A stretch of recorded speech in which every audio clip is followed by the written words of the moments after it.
Yeah, I know that's how I feel. I think the idea for the other one is like if you're standing away from it. Right, so you need us not to do stuff? Do what? I'm sorry. Can we? Yeah. Oh, yeah. You can do whatever you need to do. Yeah. The mic is on. I think we're. I think everything's good on our end. I think you have everything set up.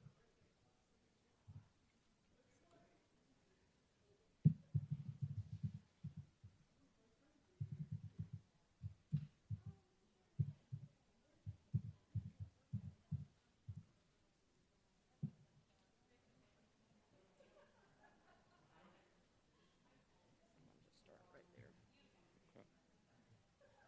And for Miss Helms, that'll be coming at 10:10. Mhm. She's gonna be moving all over the place, Mhm. so she may need a different headset What do you mean by headset?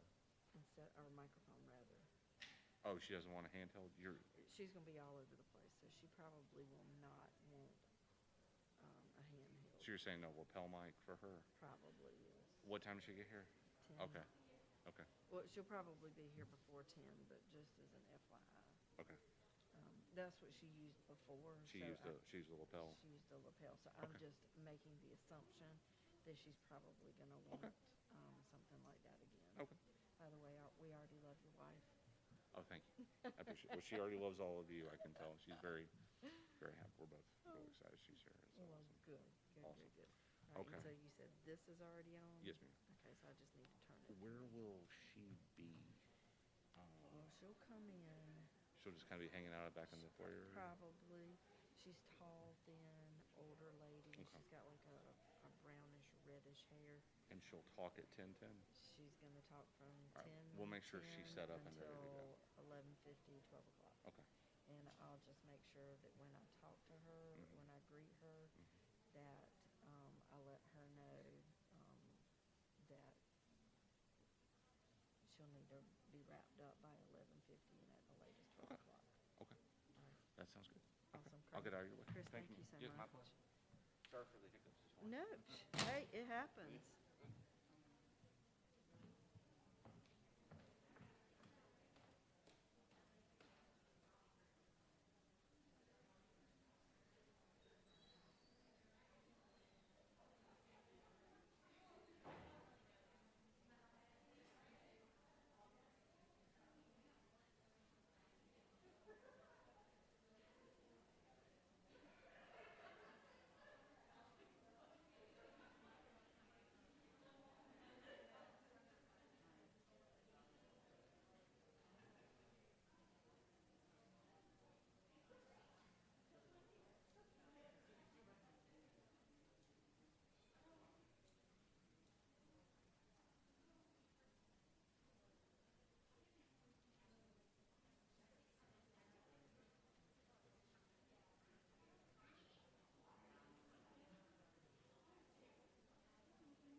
my class. Yeah, well, I figured I speak loud enough. I didn't need it. But that's fine. Good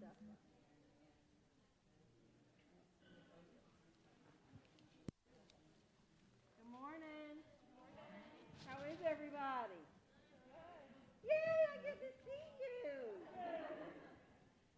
It's so good to see everybody. I know it's not ideal, but it's better than seeing you on a computer screen. And so we wanted to be able to spread out and to be able to see you even though we had to wear our masks. We have a special guest this morning that wanted to greet you because he's so excited that you're all here.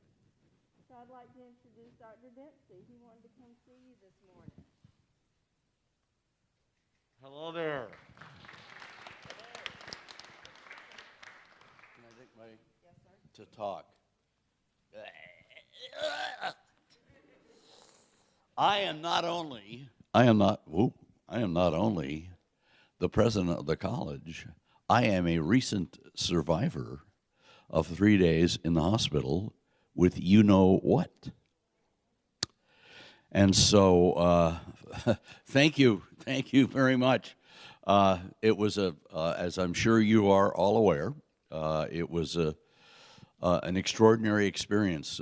I had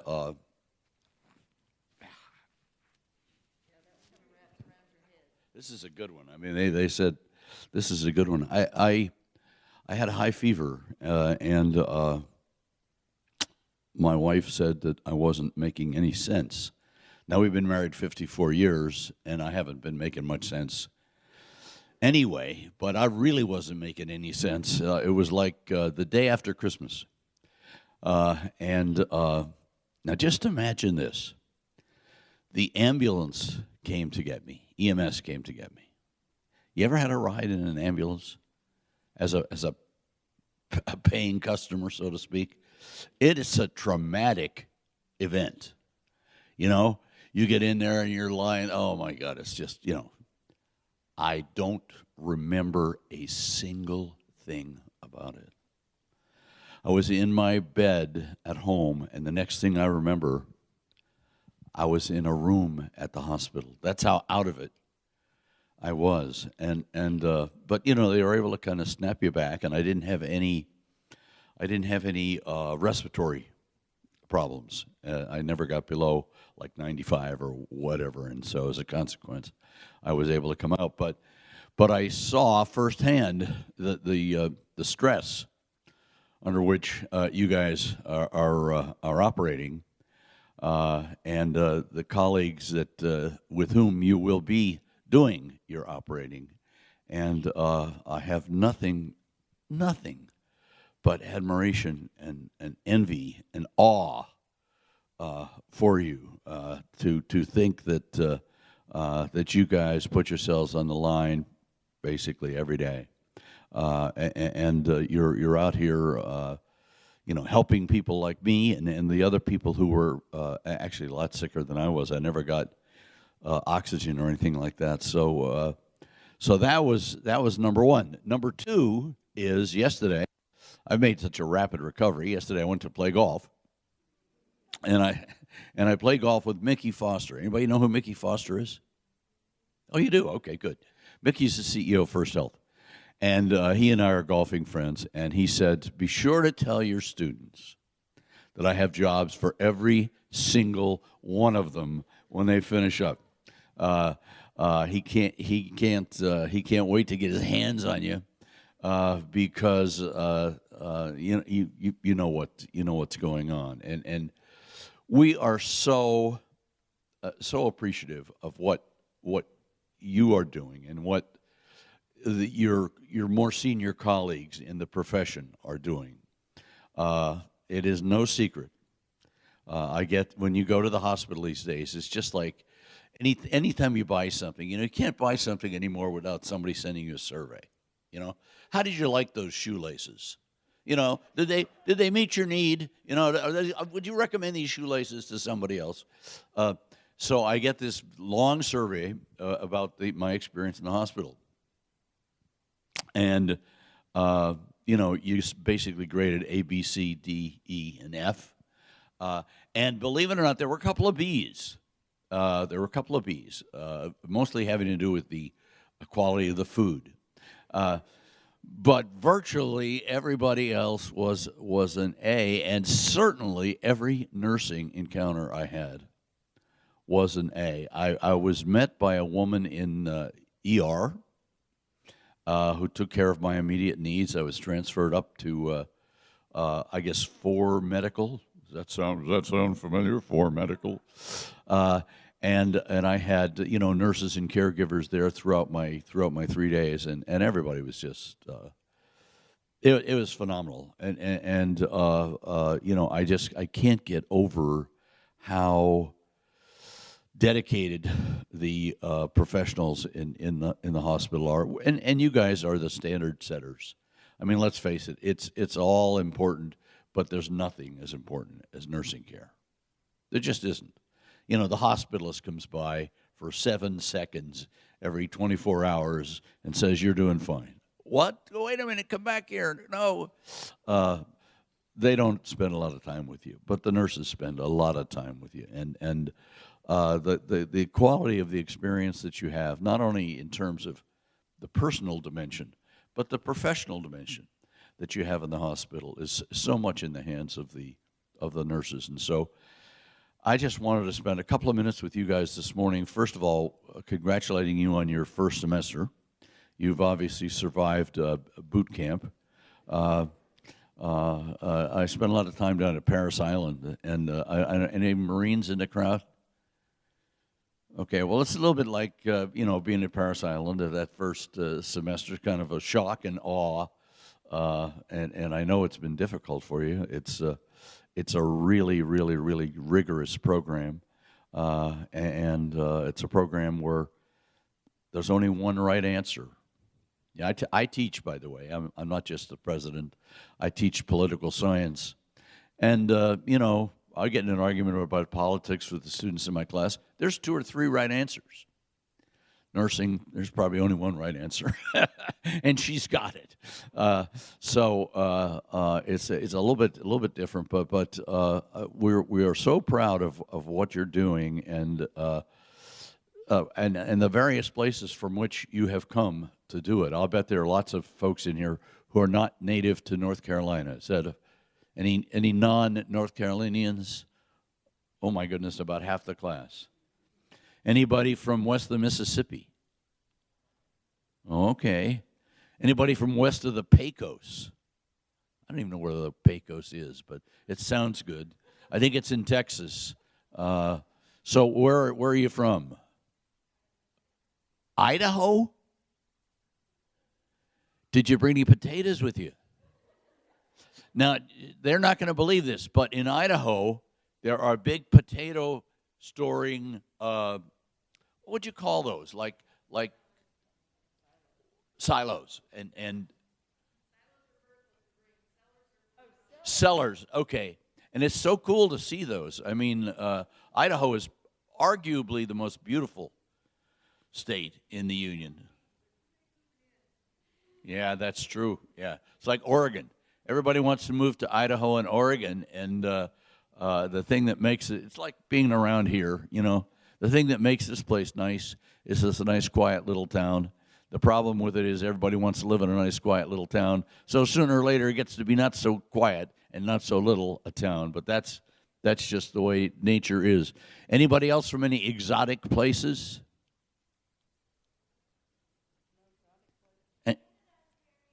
Canada's very exotic, yes.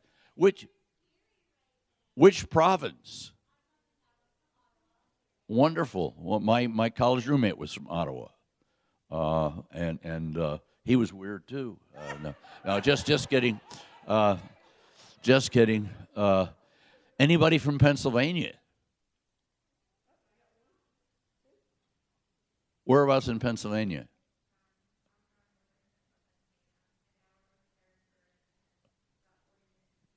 Okay. And another one? Pittsburgh. Steelers squeaked into the playoffs last night. How about that? By the skin of their chins. I don't know if, as president of the college, you guys have any questions for me. I can't tell you how thrilled I am with your faculty. I can't tell you how thrilled I am with Professor Altergalt and all of you guys who are such wonderful, dedicated teachers who are here to help you. I don't know what the word is, to help you wend your way through this labyrinth that is you've chosen a fascinating profession. I mean, you really have chosen a fascinating profession, and we are so appreciative of you. I can't do much about microbiology, and I can't do much about organic chemistry. But I can do some things about some things. So if any of you guys run short of money, that's my job. Okay? I'm here to make sure that everybody who needs a scholarship has one, and everybody who needs financial aid has it, and that you guys don't have to add financial stress to the other stresses that you have in your lives. How many are parents? How many have a job outside of the? How many are parents and have a job? How many are crazy? There we go. Now we got it all. I don't want to add any financial stresses to the stresses that you are already experiencing. And I spend a fair amount of my time running around with my hand out, asking people for money to help us with programs like the nursing program. So if you have situations, get hold of your faculty, and they'll get hold of me, and we'll help you with them. We don't want you guys got enough on your shoulders without worrying about that stuff. So, Tina, I guess that's about it. I don't. Well, I'm so proud of you, and so thrilled to have the opportunity to come and say hello, and I want you to know that you got a friend in the business, so to speak, and if I can do anything for you, we'll. Anybody know the name Christian Chenoweth? Does that ring a bell with anybody? You guys young enough to have kids who like her? She was in Wicked. She's coming to give a show here at the auditorium, and we're going to buy some tickets for the nurses as a show of appreciation for you. So yeah. So, all right. Well, thanks, Tina. Then thank you all very much, and good luck with the second semester. Thanks, Dr. D. Don't forget your mask. It's right here. Yes. Have a great day.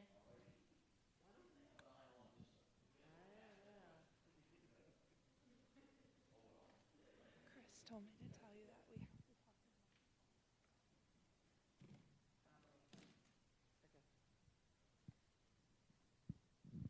Good morning, everyone. It's so wonderful to see you in person. I just wanted to quickly welcome you back. I know everybody is excited, maybe a little nervous about going to the hospital, but I'm thrilled that we can still go.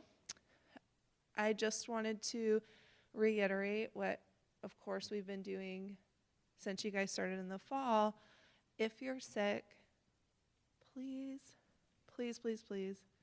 contact your faculty and go about the proper channels as far as with the COVID team. It's really important that we can continue to trace and make sure that people are quarantining. You probably know that the COVID numbers are really high right now in the community, and we want you to be able to go to clinical, and we want to be able to do these things in person and have lab and sim. So if you could do that, that would be a huge help. So, and you guys have been really great about doing that so far in the program, but that's just really, really important right now with how quickly this particular variant is spreading. So I appreciate that. And I'm just so excited to see you. So if you need anything, of course, your faculty have open doors, and I'm here for you also. So I hope you have a great semester, and I will look forward to seeing you as much in person as possible. So thank you. And before you go, so really quick, I know that when you were in NUR 111, our department chair was Dr. Pfeiffer, and now Ms. Altergott is our new department chair. So if you all will just welcome her. Her office is, her office is where Dr. Pfeiffer's office used to be. So department chair, your chain of command, certainly me as your course coordinator, anything going on, you need to contact me. And then, certainly from a clinical perspective, you would contact your clinical instructor. You would CC me in it. And then if it's clinical and COLAS, it would be to Ms. Stansel and then CC me in it. And then certainly, like I said, from a chain of command perspective, after me would be Ms. Altergott, and then after Ms. Altergott would be Dr. Julie Voigt, and or Dr. Roush, and then Dr. Dempsey. So just letting you know your chain of command. You never skip chains of command. You always include, and that's the same here as it would be if you were at the hospital utilizing your chain of command. Okay. Thank you. Thank you. All right. As much as I hate this, I was told I have to talk into this microphone. Okay, so I'm going to start from the beginning.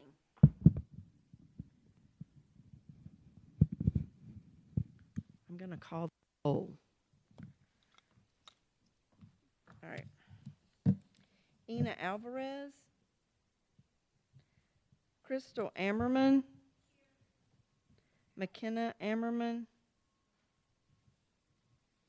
Faith Benedict. Keely Bavard.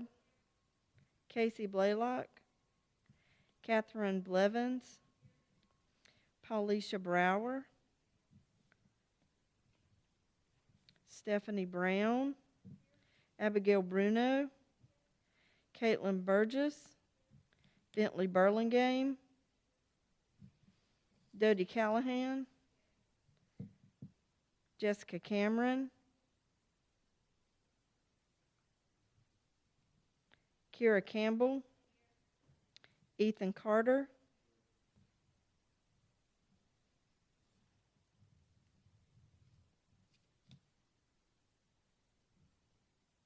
Brianna Covington. Morgan Davis. Sarah Dent. Amanda Diaz. Emily Elkins. Sherry Elliott. Alexandra English. Sarah Flanagan. Emil Fox. Kaylee Garner. Destiny Gonzalez. Amber Hanna. Melissa Harris. Rebecca Hearn. Elizabeth Heath, Jennifer Hernandez. Stephen Hill. Casey Horn. Stephanie Hunt. Jordan Jurinsky. Sean Kaiser. Monica Livengood. Carissa Locklear. Nancy Lopez. Danielle Lowry.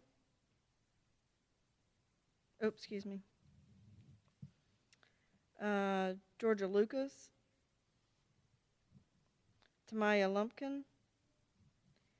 Aniata McDonald. Kaylee Mendez. Leslie Molina. Danette Moore. Brandy Morales Abella. Laura Morgan. Juanita Murchison. Caitlin Ochoa. Addie Plevick. Jessica Powers.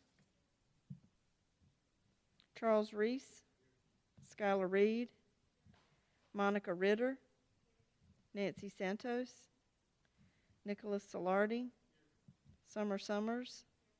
Lisa Taylor, Bethany Timmons, Madison Villacorta, Mackenzie Walker, Jonathan Wallace, Madison Wiles, and Carson Williams. Okay. All right. So first thing, if you'll notice, your Moodle page for this course is open.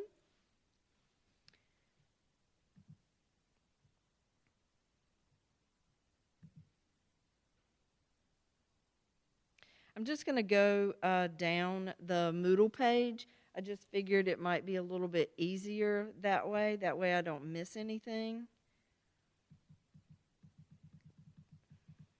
First things first, this spring 2022 orientation quiz.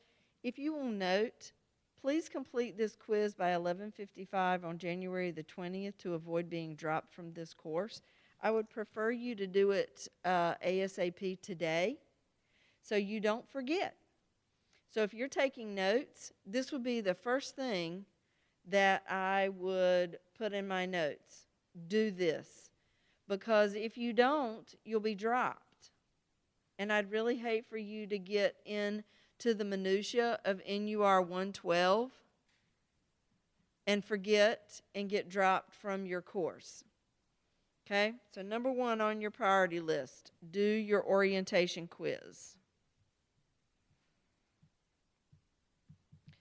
Okay, now this information from today is currently being live streamed. So if you need to go back and look and listen, then you would be able to do that. Correct, Steve? Got the thumbs up. So just like with our Collaborate, later you can go back and you can rewatch this if you dozed off. I hope you don't. But if you need a refresher of what was said. Okay? So next thing is your ADN handbook. Now your ADN handbook is certainly the same as it was for NUR 111, but please note that you have progressed, you've grown. So there's information in there that relates to your growth in this program and how you will be evaluated and what the expectations are for that growth. So it would behoove you to take a look at your handbook, and because when something occurs, we refer back to the handbook and we show you that information verbatim. So we need you to make sure that you understand it. And as a result, you have a signature page after you look over your handbook, and you're signing it saying that you've read it and that you've gotten clarification and you understand the information that's in it.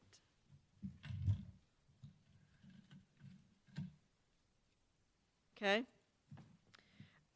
So you have a Dropbox for your signature page that you understand. Okay? So then you also have your syllabus. Now your syllabus is different. I am going to go to your syllabus.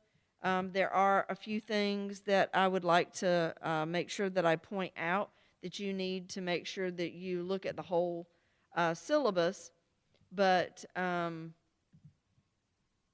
then certainly if there's anything that you have any questions about, that you will get in touch with me. So you have all of your instructors, you have your learning objectives, and you have your required course materials. Now your course materials are the same as they were for NUR 111, except for this textbook leadership. That is a new required book. Okay? So you should have already had all of your books except for this one book. Okay?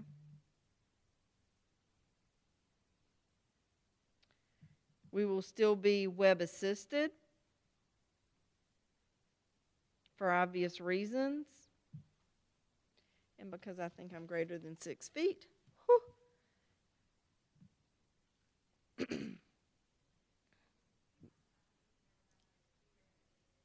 Absolutely. Come on up, Miss Cox.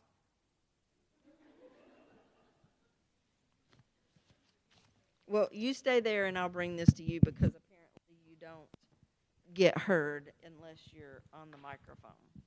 Good morning. It's good to see you guys this morning. Hope you all are doing well. Glad to see you back.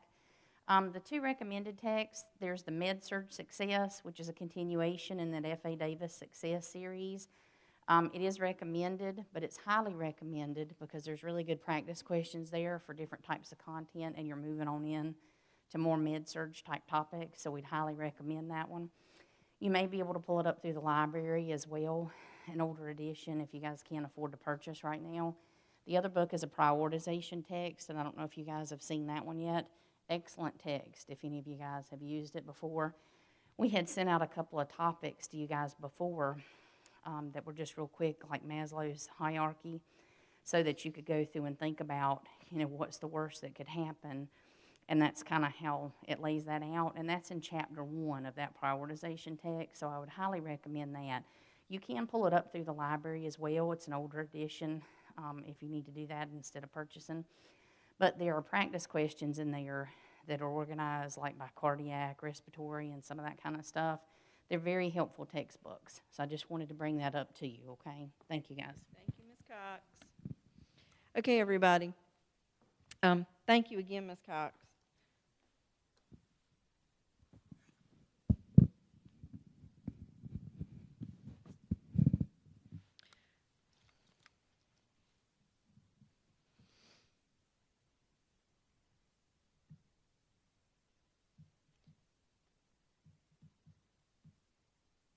Okay, please note the areas of evaluation for grading. Your percentages are similar to Ms. Cox's, but for NUR 111, but for 112, 60% of your grade are the exams. And as you were, it was mentioned before, in NUR 111, you had 6 tests. You only have 3 tests and a final exam. So you have your written assignments, your class assignments, any tickets to class. You will have another, a teaching project, and then videos and so forth that Ms. Stancil will have, and then your final exam. So please be aware that there is a change as far as your number of exams. So you will have 3 versus 6.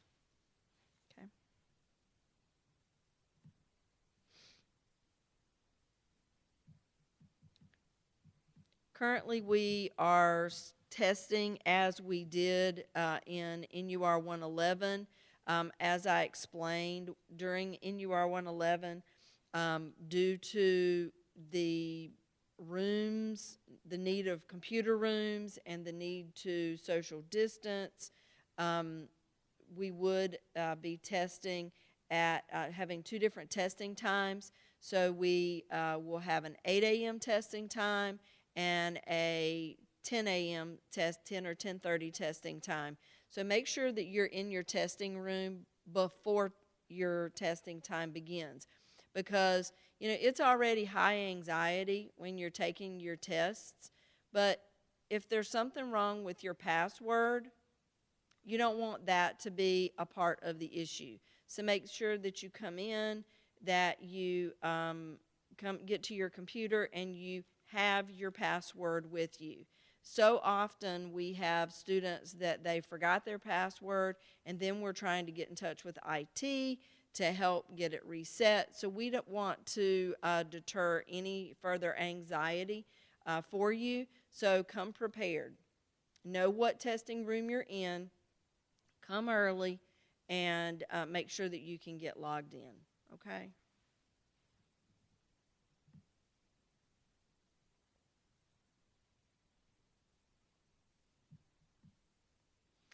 All right, for For your attendance, I need to bring this up to you because this is an 8-week course. Missing greater than 6 hours, so 2 classes, 3 hours each, then that constitutes an attendance violation for NUR 112. So again, it's important for you to be in class. And again, I stated that class would be virtual on Collaborate, and that means synchronous. Synchronous means present and at that time. It doesn't mean shopping. It doesn't mean going to pick up your kids. It doesn't mean, doing other things, because I know that we are multitaskers. Synchronous means at that time, focused and concentrating, being mindful, which you're going to hear about mindfulness here shortly when your speaker gets here. But I need you to be present to watch and participate in your class. Same if you have a clinical debrief that is virtual.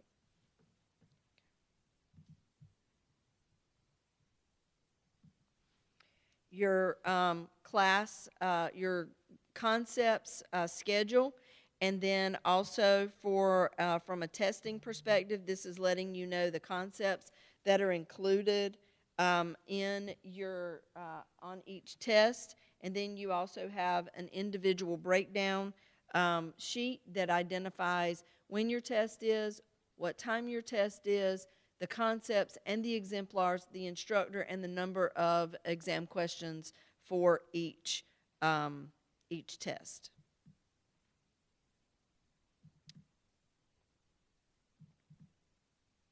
Now, clinical in COLAS is a little bit different in NUR 112 and 211 than it was in NUR 111. In NUR 111, clinical in COLAS was lab. The hours are counted totally different. In NUR 112 and 211, clinical in COLAS is equal to hours. It's equal to clinical. So you can get unsatisfactories, you can get warnings and unsatisfactories in clinical and COLAS, just like you can in clinical.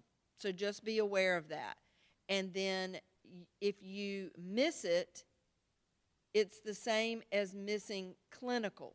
So you have to have so many hours. We have 96 hours of clinical that we have to meet per course.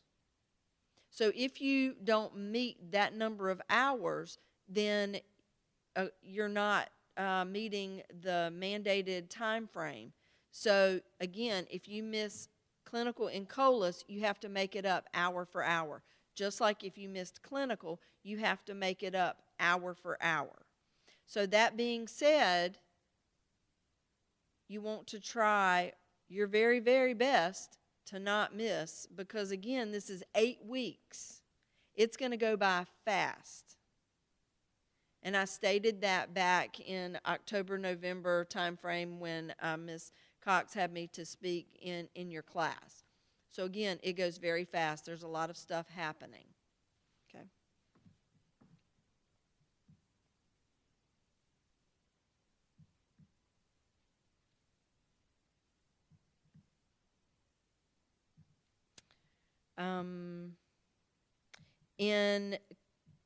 For your clinical evaluations, you must receive at least 5 overall satisfactory scores out of 7 weekly evaluations in clinical objectives 1 through 5. Students are allowed only 2 unsatisfactory evaluations per clinical objective. So that's something else that's very different from NUR 112 and 211 from 111. In NUR 111, you were allowed 3. In NUR 112, you're allowed 2. Same thing for NUR 211. Okay? All right. Now, certainly there's other important information that's in your syllabus, but these are things that are very different from NUR 111. Okay? Now, the other thing, and it prompted me this morning when I was watching the weather, it was talking about they're expecting us to get snow and ice in January. And so, what, a couple of years ago, this very first week, we had to do from home because we had snow and ice and we were closed. So just be aware that if we have inclement weather, and as you know, I am very aware, not all of you live right here. So your weather conditions may be very different from our weather conditions here. So you need to consider your safety. I don't want you to go, it's snowing, I'm going to go back in. No, I need you to pay attention to what is the weather. Is it safe for you to travel? Is it going to be safe for you to travel back? So again, I need you to pay attention to the weather, your safety, and especially when you're leaving at, I don't know, 5 o'clock, 4 o'clock to come to clinical. I don't know where you live. There's something called black ice. I don't want you becoming injured. I don't want you to get hurt. So I need you to pay attention to your safety, okay? And I need you to be communicating in the event that your weather is different and school has not shifted hours or not closed, okay? So from a clinical perspective, you will be hearing from, if you haven't already, I know that Ms. Rusk, if you have Ms. Rusk, you've already heard from her. I've already seen her email to you. So you will be hearing from your clinical instructors today, and they will be introducing themselves. They will be giving you contact information, and so that you can contact them in the event that something is happening in the morning, okay? So just be aware, inclement weather, you need to be going to our homepage here, and it will let you know what is going on, okay? And when the school determines inclement weather or changes in the schedule, even if you're at clinical, we make those decisions. But again, we are looking at your safety, okay? We're looking at your safety, but then, like I said, if you live somewhere other than here, your weather may be different, and that's what you need to take into consideration as well, all right? Now, really quickly, speaking of clinical, just so if you didn't want to stay the whole time, Ms. Hedgepeth, would you like to stand up and introduce yourself? Ms. Hedgepeth is one of our full-time instructors, and now Ms. Hedgepeth is, she was working with me part-time, and she is, has now become one of our full-time instructors, and she is going to be doing clinical for some of you. So, Ms. Hedgepeth.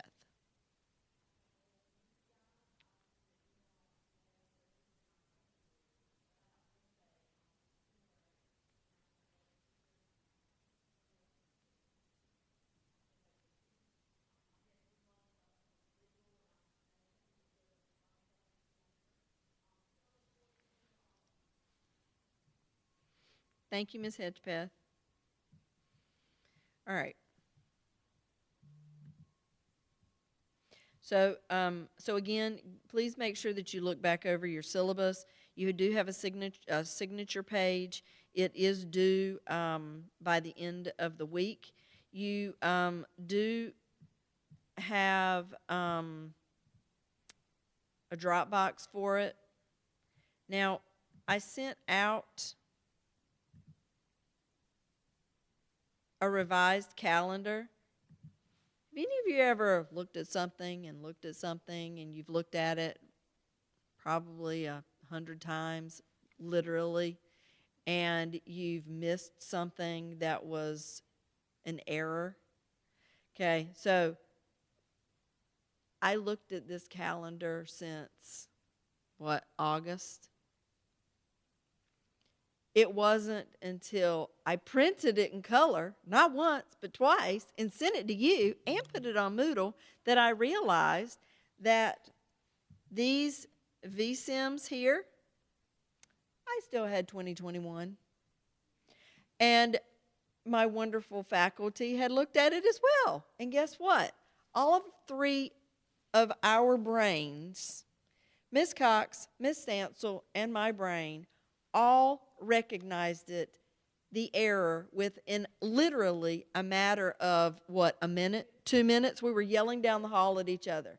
Oh my gosh, I can't believe I did this. I just saw it too. So I apologize that I sent you yet another document, but guess what? I'm human, just like all of you are, and I made a mistake.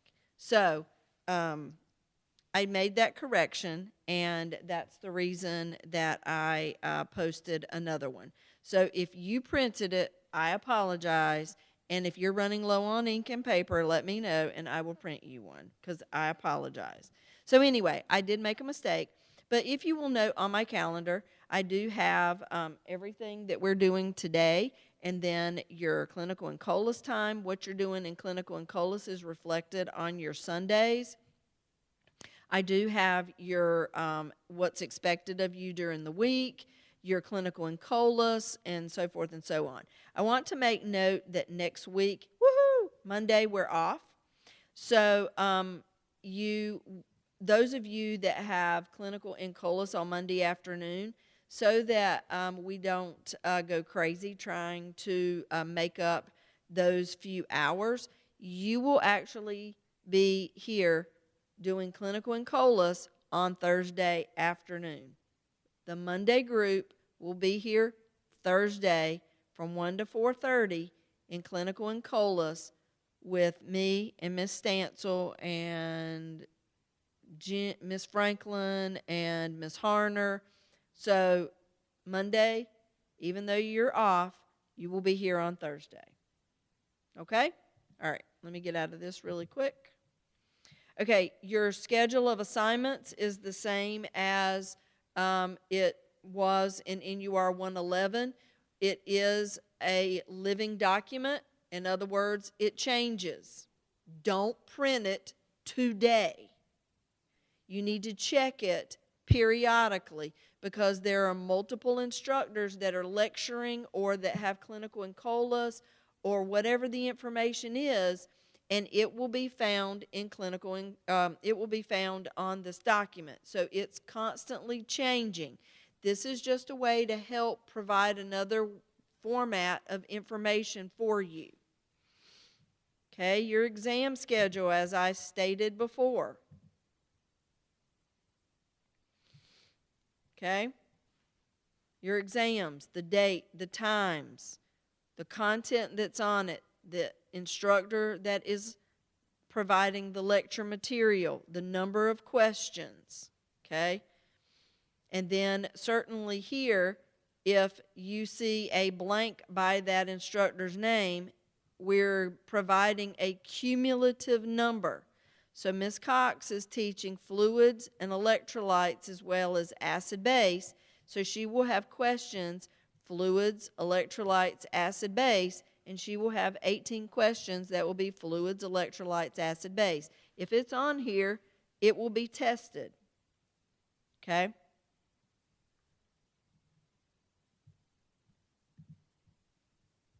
Your computer rooms. Please make sure that you look at this and you see where you are. Our computer rooms totally changed. I have some that are in Stone. I have some in Boyd. I have some in Little Hall. So please make sure that you know ahead of time, not testing morning when you're scrambling around, because I've scheduled you based on the number of computers and seats that I have, that I can seat you safely. Your Collaborate links, they are all lumped together. So this is where you're going to come and join your session for your classroom days. This is where you're going to meet Miss Stancil for your Collaborates in colas. We've provided you a place to chat with your peers. If your clinical instructor needs to do debrief, not at the hospital, but virtually, this is where you would go. Or if your clinical instructor needs to have a meeting with you, you could come in, or you could meet virtually. Okay, so all of your Collaborate links are in one area. Clinical and COLAS, I'm going to ask Ms. Stancil if she would come up here and talk with you briefly about clinical in COLAS.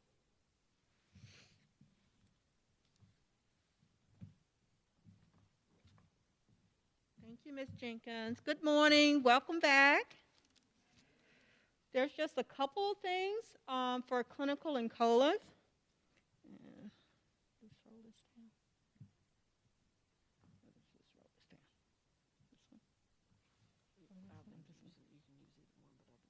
This one. This one. Okay. For clinical and COLAS, your clinical resources is under one tab, and under that tab, let me go back up just a second. You'll see your clinical skills lab schedule, and under that schedule, which was sent out to you,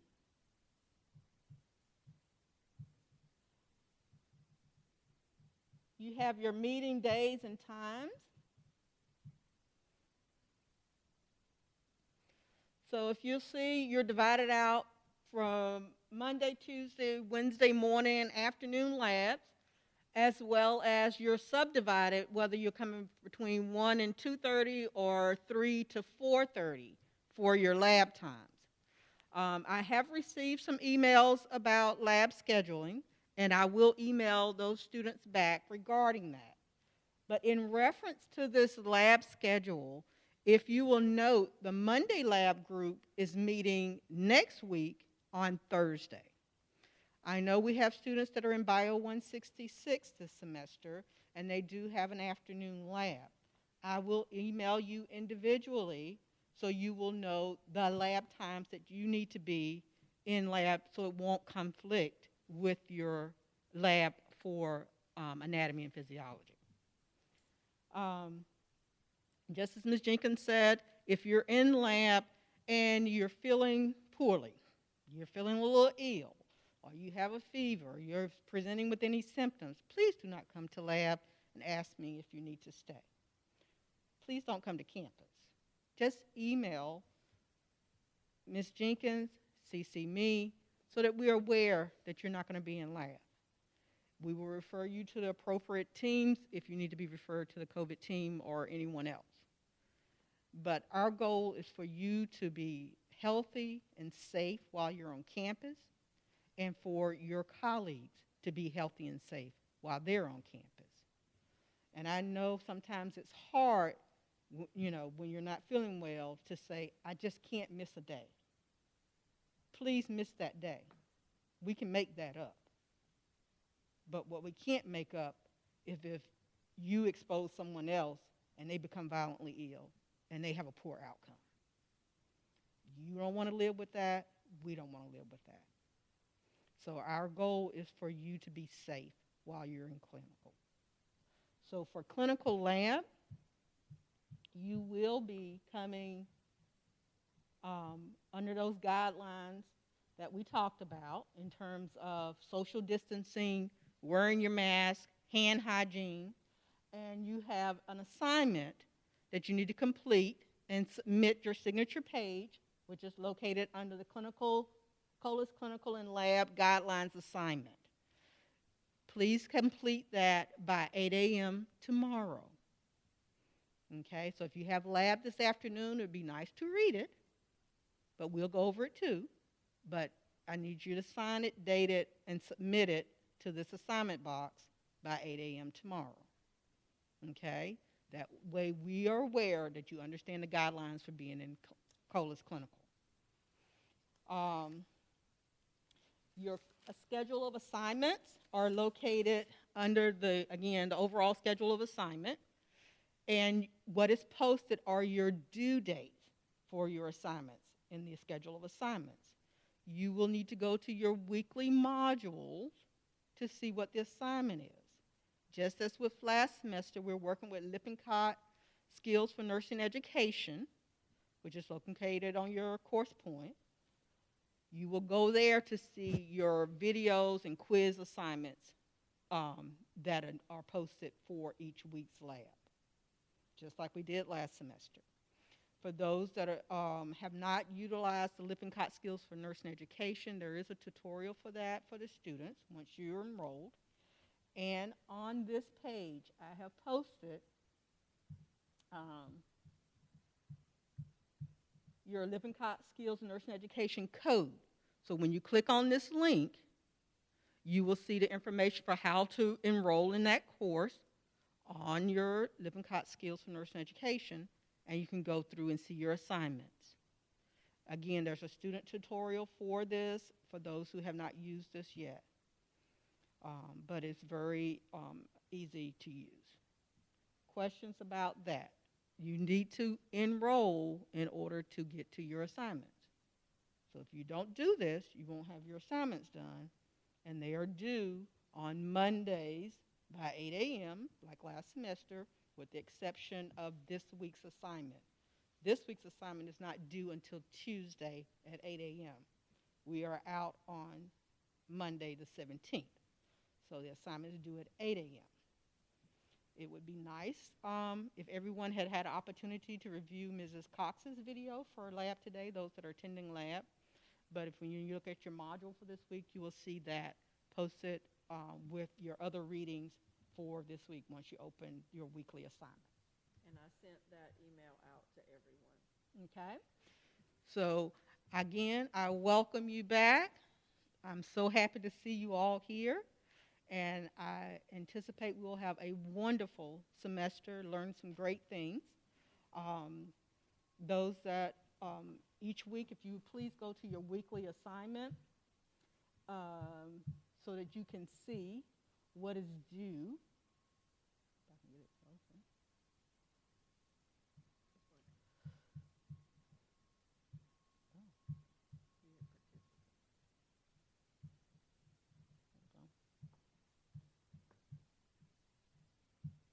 Okay.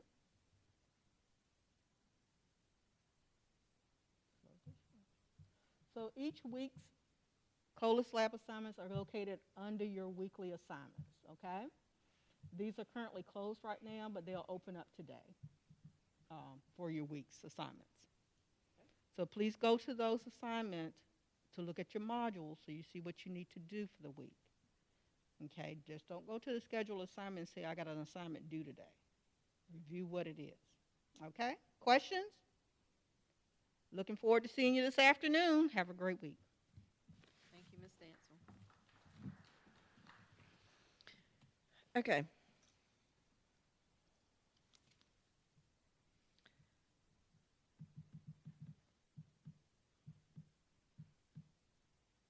Okay, so next is your clinical.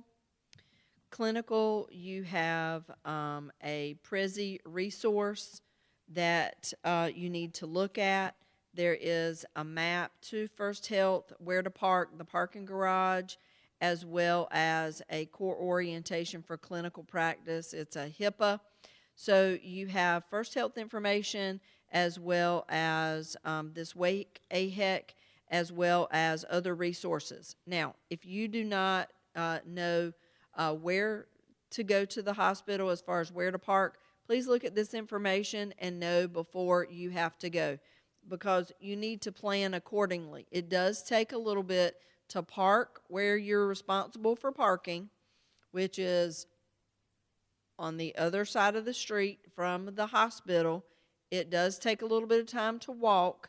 It is cold, so I need you to make sure that you're planning accordingly. But there is information that you need to look at, such as orientation information and this HIPAA that needs to be the First Health orientation down here and the AHEC, and it needs to be submitted today because clinical begins tomorrow. So this is something else that you need to make sure is done today. So if you're not doing this, then that means that you're not prepared to go to clinical. So you need to do this today.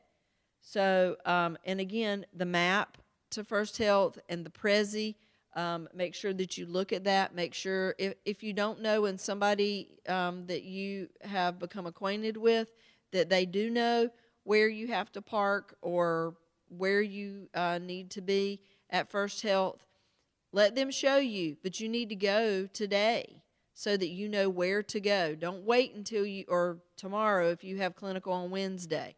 Don't wait until that morning and then you're like, oh my gosh, I didn't realize that I was going to have to park this far away and I didn't realize it was going to take this much time. So please be prepared, be ready. Again, your clinical instructors will be emailing you, and we will meet you in the lobby of the hospital tomorrow morning to go up to your respective units. What time does clinical begin? 6:30. So that means you need to be there before 6:30. I don't mean at 6 a.m., but you need to be there before 6:30 so that all the instructors have all of their students, and then everybody goes up together, okay? So make sure that you're prepared. Okay.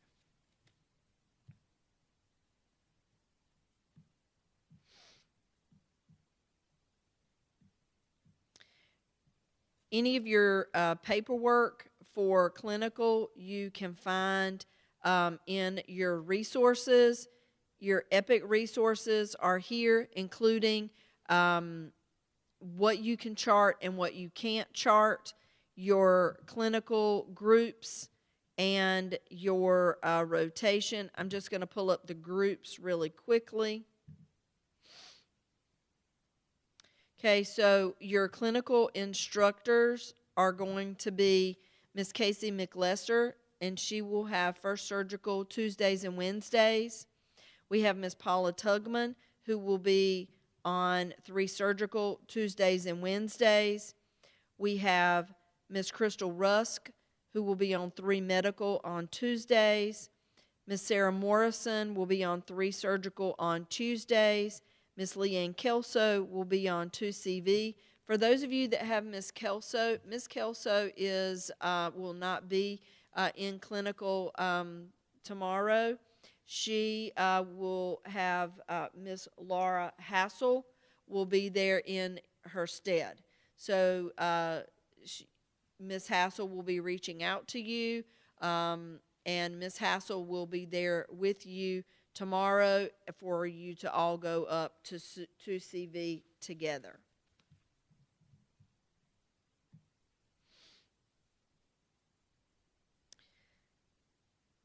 And then Ms. Hedgepeth has introduced herself. Ms. Hedgepeth will be on Wednesdays on 2 Neuro, and Ms. Allison Cole is 3 Surgical, and she is there on Wednesday. Now, one thing that I would like to point out very proudly, every one of your clinical instructors, with the exception of Ms. Kelso and Ms. Morrison, were once sitting in your seats. They are alumni of Sand Hills Nursing Program, as well as Ms. Cox. So we have a huge following, and we have a standard, and we're proud to say that we have students that we have educated that are now coming back to educate you, because they want the same standard of student and nurse coming into nursing. So we're very thankful to have you, and we're very proud to have our alumni now educating you. So I just wanted to point that out. Okay.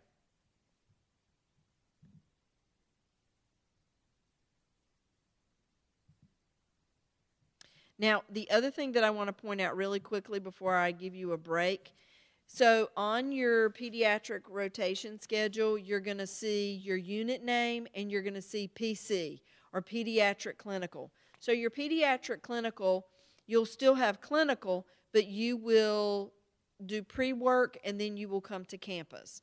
Now your time will be a little bit different. It's on your rotation schedule. I think it's 8:30 8 or 8:30, I can't remember which, but you will be with Miss Elick. And so this is where you will find your pediatric clinical information. And then, so if you go in, you can see your pediatric clinical information and some of the things that you'll be doing, as well as your assignments, things that you'll be doing for your pre-work and your post-work, as well as not only your day, but your time in which you will come, because she will have you split up. Now, whether she has both the AM and the PM groups here at the same time, we'll have to check with her. So don't discount a morning or an afternoon until we double check with her, okay? Because sometimes she has the groups doing different things. But I just wanted you to see that PC means that you'll be doing a pediatric clinical, so a rotate off, and so you'll be getting some pediatric clinical information. Now, the other thing that I want to say is, so when you have your pediatric clinical rotation, you will send your CCR and your reflection and the work for pediatric clinical to Miss Elick. All of your other clinical evaluation information will go to your clinical instructor. Okay? Is there any questions about any of the information that I've gone over?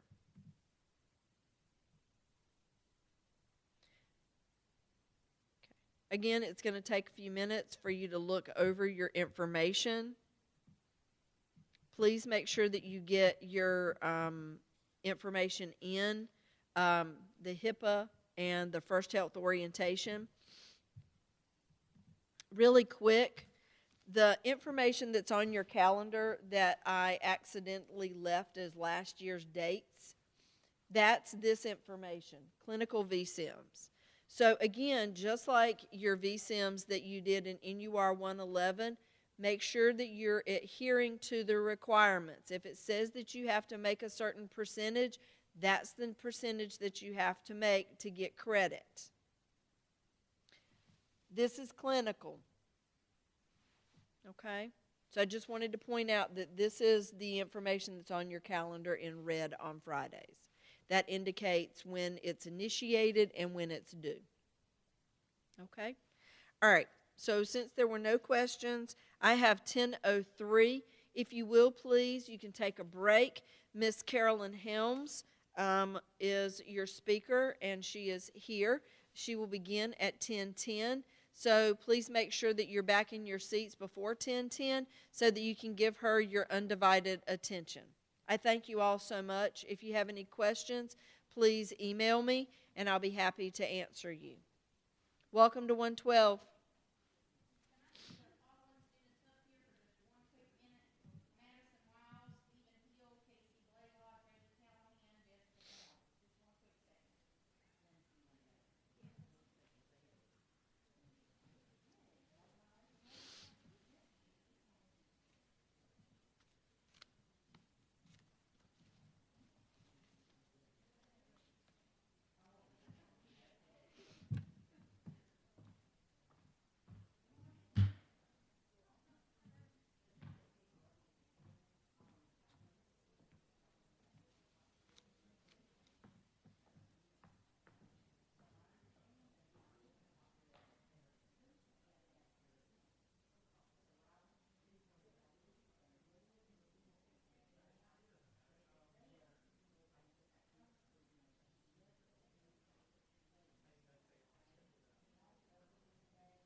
or with your PowerPoint, or Well, is that the only way to, it's to go through? to you can either Do do it that? manually on the keyboard, or you can use this. All right, which is easier? I don't- That's up to you. just- I mean, just- people prefer both. So clicker would just be this, or go up and down?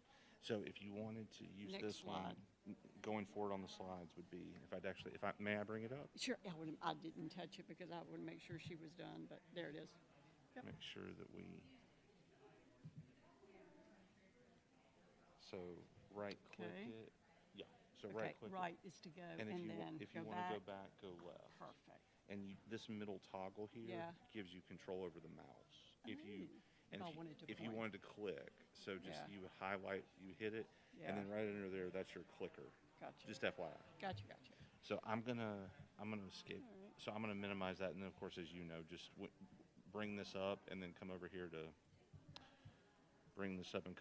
that icon to start it when you're ready. Go ahead and put it where it You needs ready? to. Okay. I didn't want to jump ahead of you. That's why Because I I was. figured that, I don't know, does Tina have to get rid of it to No. pull that out? This right here is Yeah, it's that's her. what plugs this Oh, in. gotcha, Is all gotcha. that is. That's not a typical USB drive. See, that's why you're the specialist. I try. Yeah. I try. It's nice All to feel great. useful. Hey, look, we all have it. Great, that is perfect. I knew you were going to be away from the podium because you wanted the lav Yes, mic in. So yes. that's why I was letting you know. Right, That so way I can you just could take this. control if you Exactly, wanted and to. so all I really have to do is this and that, Yes, ma'am. back and forth. That's right. Great. Do you have anything to click on? Anything with audio? Any videos? Or I mean, No, I know you just talked that about type, second one. which you That- can type. mhm, in. And I'll Okay. do that here. I'll Yes, ma'am. just go and find at the bottom. I'll, Okay. I'll come find you a right. break if it doesn't work. All right. Yes, Thanks ma'am. so much. My pleasure.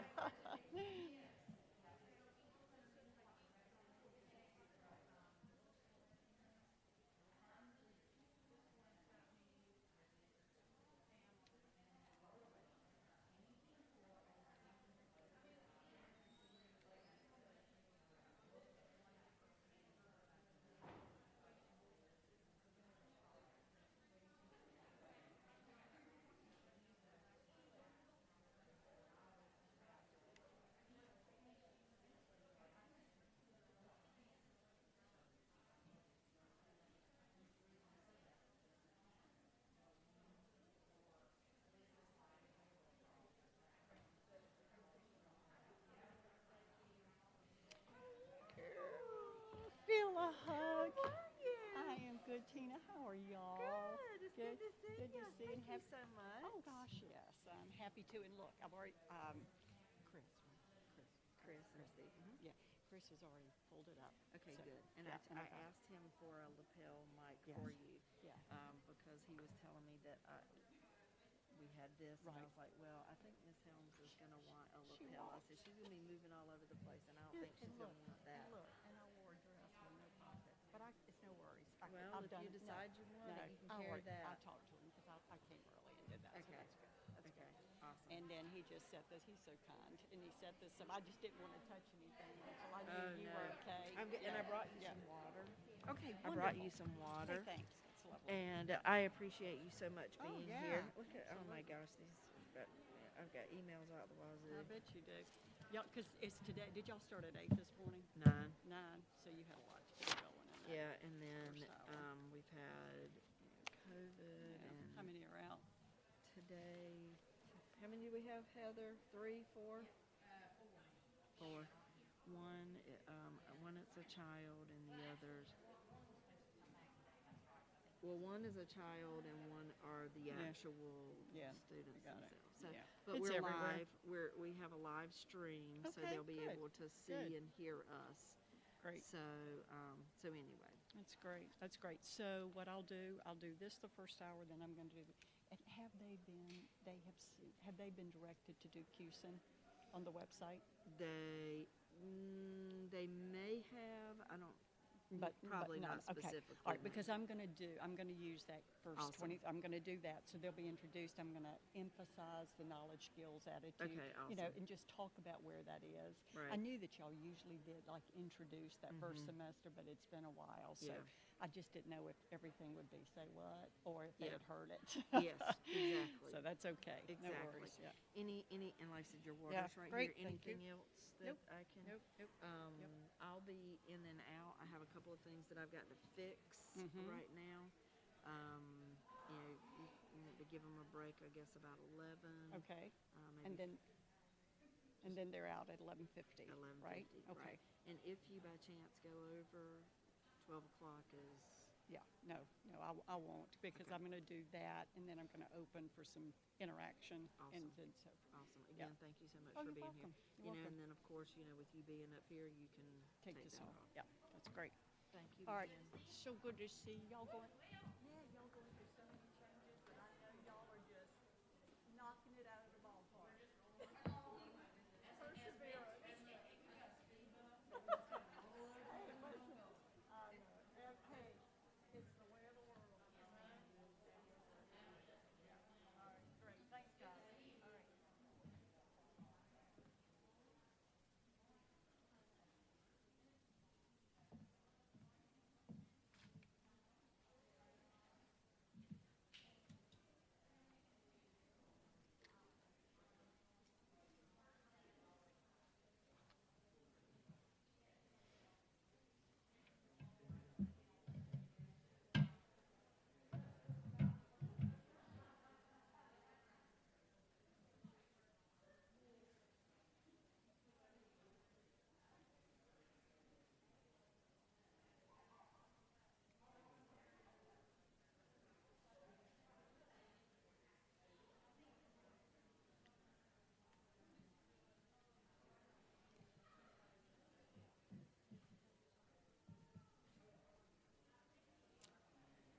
Well, hello, everyone.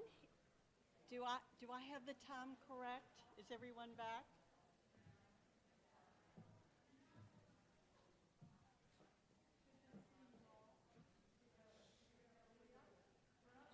Great.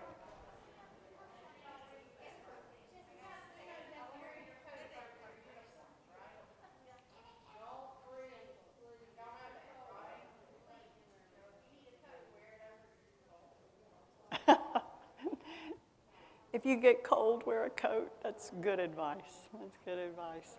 Well, hello, everyone. I'm Carolyn Helms, and let me just say that I am a nurse. I taught in the nursing department full-time for about 10 years, and I've taught part-time for a lot of years. So, and I'm also, my master's work is in divinity and religious education, so I am a minister. And another part of my journey, when my undergraduate, I'm feedback, I've got feedback, is that me? Part of my reasoning in going into divinity school and doing my master's work was what I saw in hospitals that I knew something was missing in healing. I knew that we were treating patients, but there wasn't a lot of chronic healing going on. And so I graduated from Medical College of Virginia, and MCV is sort of to Virginia what UNC and Duke are to North Carolina, the sickest of the sick.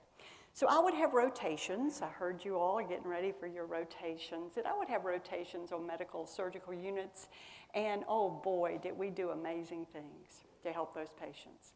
And so I would be so excited, and I would feel invigorated, and then 3 months later, I would go back to another unit, and then I would come back to that unit maybe 6 months later, and that same patient would be back, and I would have that assignment, and that assessment routine, it was far worse as far as their physical outcomes than what it had been when we left them 6 months ago. That really made an impact on my professional vision, because I thought, what am I doing? Am I just going through motions and checklists, or am I really contributing to the healing of a person? And I recognized that when I assessed that patient 6 months later, is that the physical symptoms were worse, and I tried to understand why. And it was in that assessment of the social environment, of the emotional environment, the mental outlook, and the spiritual well-being of that individual and their family system that I realized that healing is not physical only. Healing is holistic, and it must be approached from physical, psychosocial, mental, and spiritual persuasion. So that's what took me to the spiritual work of what happens in the dimension of care. My background then went into hospice, holistic approach to caring, and then also into teaching, because I believe that where you are today is determinant of what you take into a patient's room, how you view that patient, what we do with our thinking prior to entering a space determines what happens at the receiving end. You all know your second semester, right? So you've had limited exposure, but you've had exposure.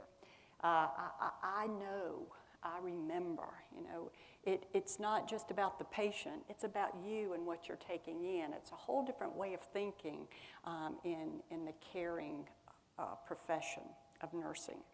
So I say all of that to say that what I implemented in the nursing program here probably 10 years ago was the work that was being done through quality and safety and education of nursing and through the Institute of Medicine. There was a lot happening in healthcare that was very concerning. We had great technology, we had great knowledge, but we were having poor quality outcomes. So something was going on that had to be addressed.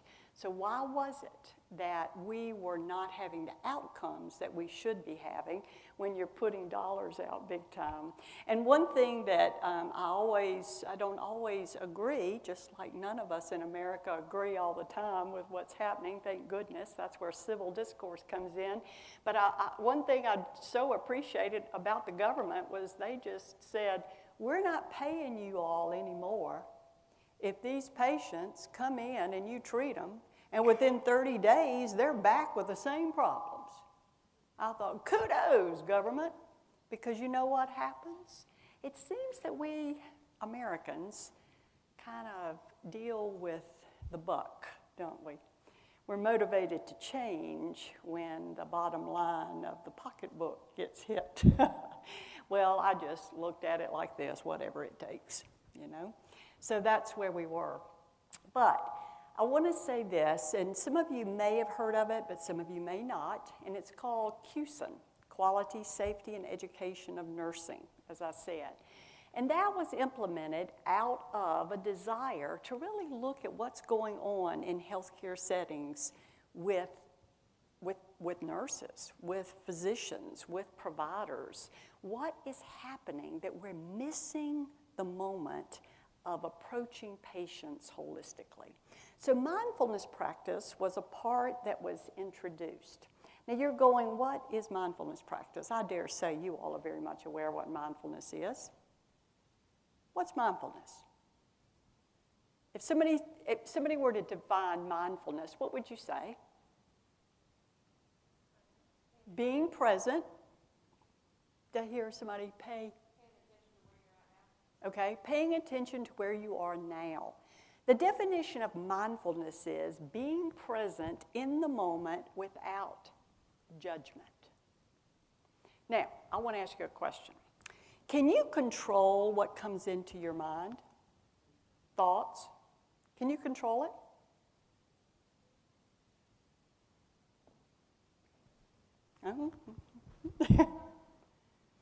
The answer is no. You cannot control what comes into your mind. What you can control is what you do with it once it comes in. Now let me just say this, that what we focus on is what oftentimes comes into our minds. So I get where you're going, but I can't control what comes in. But what I can control is what I do with it. So that's what we're going to talk about today, mindfulness practice. Now, do you understand what practice is? I know you do, because y'all got to do a lot of that, don't you? You know, a lot of that. The mindfulness practice, what we know in mindfulness-based stress reduction is that I can't control what comes in, but I can control what I do with it. So what comes in, I have a thought, you know. I'm working on something and it doesn't go well, right? And the thought comes in, there it goes again. I knew you wouldn't change. I knew you would mess up again. Whew. What am I going to do with that thought? It's there, but I've got to choose in that moment without judgment. Not judgment would be, that's true. I knew it would happen. I knew I might as well quit. This isn't going to work. What they said to me, yeah, that's right. I give it up. That's one, but you're judging, right? Or, here you go again. It happened. Yep, you're right. It happened again. But I'm not staying there. That's a thought. I'm acknowledging it. Now I'm excusing it. Get rid of it. We know that if you deflect for 15 seconds, so let's say something comes in and it's a negative thought, it's not getting you where you want to be. You acknowledge it, you excuse it, and then you distract for 15 seconds. We know with cravings that with a craving, if you deflect for 15 seconds, the craving leaves. We know that from addiction science. So let's just say, somebody told me one time, they said, well, gosh, Carolyn, I would be deflecting all day long every 15 seconds because I have this craving or this desire to this negative thought, and that is true. What did I say about practice? The muscle memory is shifted. Do you know that human beings have a proclivity, a natural inclination to negativity? Our brains are wired to be negative. So we have to practice in the positivity psychology. There's a lot of work around what the grooves and muscle memory we are reshaping. And what we're going to see in just a second, there's a lot about neuroplasticity. The brain can change. What I want you to hear today with mindfulness, it's about brain science. Now, I told you that my journey through mindfulness is part of my spiritual practice. It may be for you. It may not be for you. There's no judgment, but I'm telling you that what science brain scans are showing is that what we put in and what we do with decreased hormones, stress hormones, through rhythmic diaphragmatic breathing changes the brain. So it's very important, I believe, in what science is showing and what quality and safety and education of nurses is showing, is that we have a responsibility with what we are taking into our patients' rooms, right? We are the conduit for healing. Now remember what I talked about, the difference in treating versus healing. Healing is a holistic approach. Treatment is a disease model. And you know, as a nurse, we are advocates for our patients. So it's very important that we approach it in that realm. If you look at the screen, the science behind mindfulness. Now, if you'll take your hand like this, take your thumb, put it in the palm, and then close your fingers over. There's your brain, okay? This is your spinal cord, and you see that your brain stem, that's the basic, fight, flight, freeze, or collapse. Now that's when we had to run away from lions, tigers, and bears, oh my. So we're not in that basic brain anymore, fight or flight, always going. But we know that stress hormones, when we are running for our lives, that's where we can stay if we're not aware of what's going on with the rest of our brains. So that brain stem, fight, flight, freeze, or collapse. We've all been there, haven't we? In stressful situations in our lives. Then you go up to this back part of your brain, and it's called the cortex. The cortex develops through experiences. So every experience that you have ever encountered is stored in your cortex, right? Everything. And it's like a lot of them you don't remember. A lot of them are repressed or suppressed, depending on what kind of experiences they were. But they're all there. It's an amazing organ, that brain. And then this part here, this prefrontal cortex, that is where we manage emotions. Now, has anyone ever worked with an older adult and a family member came in the room and that patient was saying some things totally inappropriate, and the family member was going, oh my gosh, oh my gosh, oh my gosh, that is not my mama. Please, please, please forgive her for saying that. Right? Anybody ever had that experience? Yeah. And have you ever had somebody, an older person said, oh, I can say whatever I want to because I've earned it since I'm this old now. What we know with brain science is this prefrontal cortex where we manage emotions, that with aging it shrinks. And when it shrinks, guess what you don't manage very well? What comes out, right? So let's get back here to this brain. Remember all these experiences. And then we've got this prefrontal that's shrinking. But before it shrinks, this limbic, remember right here? This touches everything I've experienced. It's connecting with my cortex. It's touching it. And then it touches with my management of emotions. And it is called the limbic. It's the area which allows the feeling of connection between experience and emotion. So everything I've gone through has a feeling of experience, right? Something happened, there's an attached emotion to it, and then I have to regulate the appropriateness of me letting it out. Anybody ever held your tongue? Anybody ever wanted to say something and you said, better not, walk away, right? That's because your prefrontal cortex is still thick. After our 20s, it starts to shrink.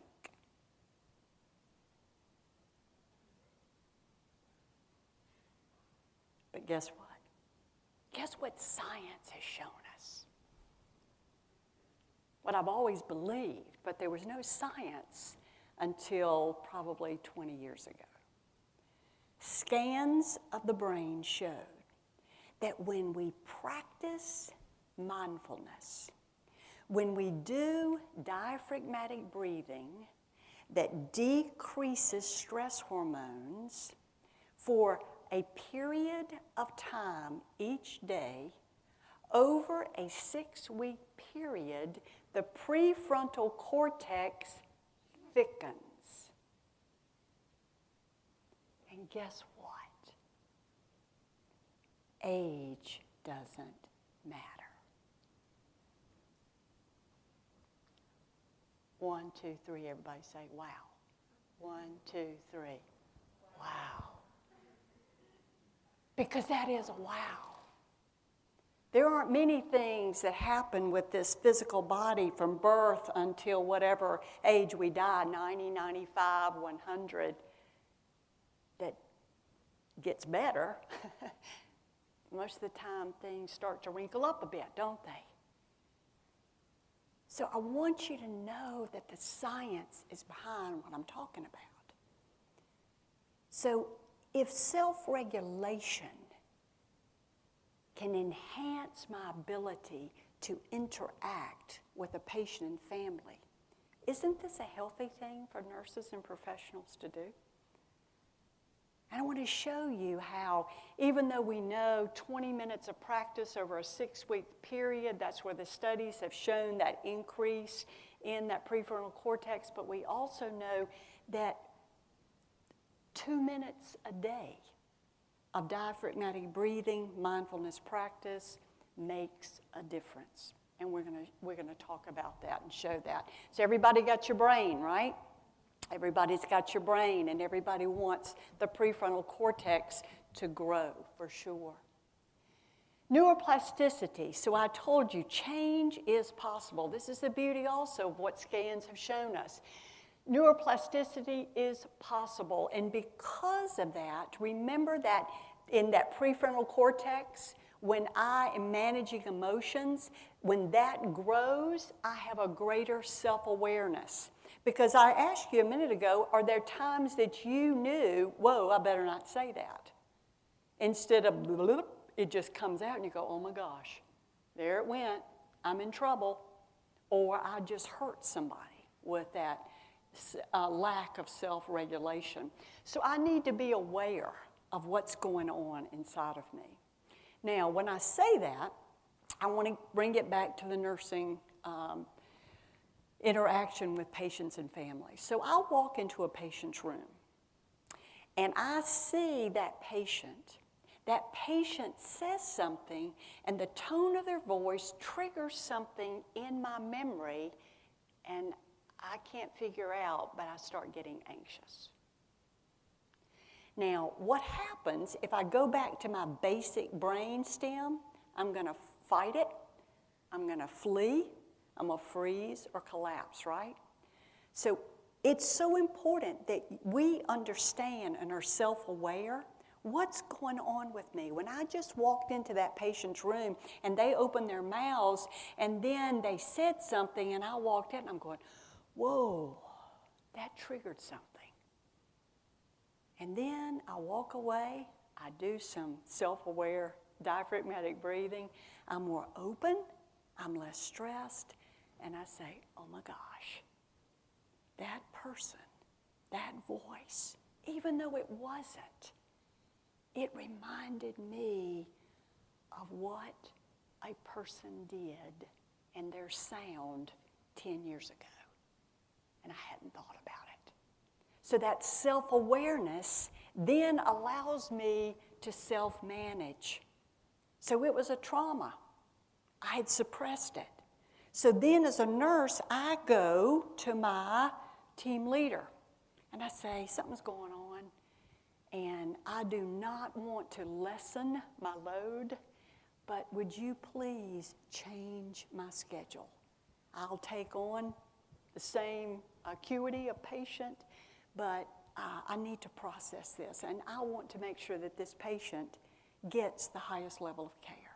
Versus, if I'm not aware and I don't manage, then I'm going to avoid going in your room because it's too painful, right? It becomes about me instead of the patient's needs, priority, being an advocate, and also that I don't sabotage my career. Because if I'm avoiding a patient, what's going to happen with patient satisfaction scores? You know, what was going on? I didn't do anything. We get defensive, right? And let me tell you something else. Hewson tells us, Quality, Safety, Education, and Nursing, said, you can have all the knowledge in the world.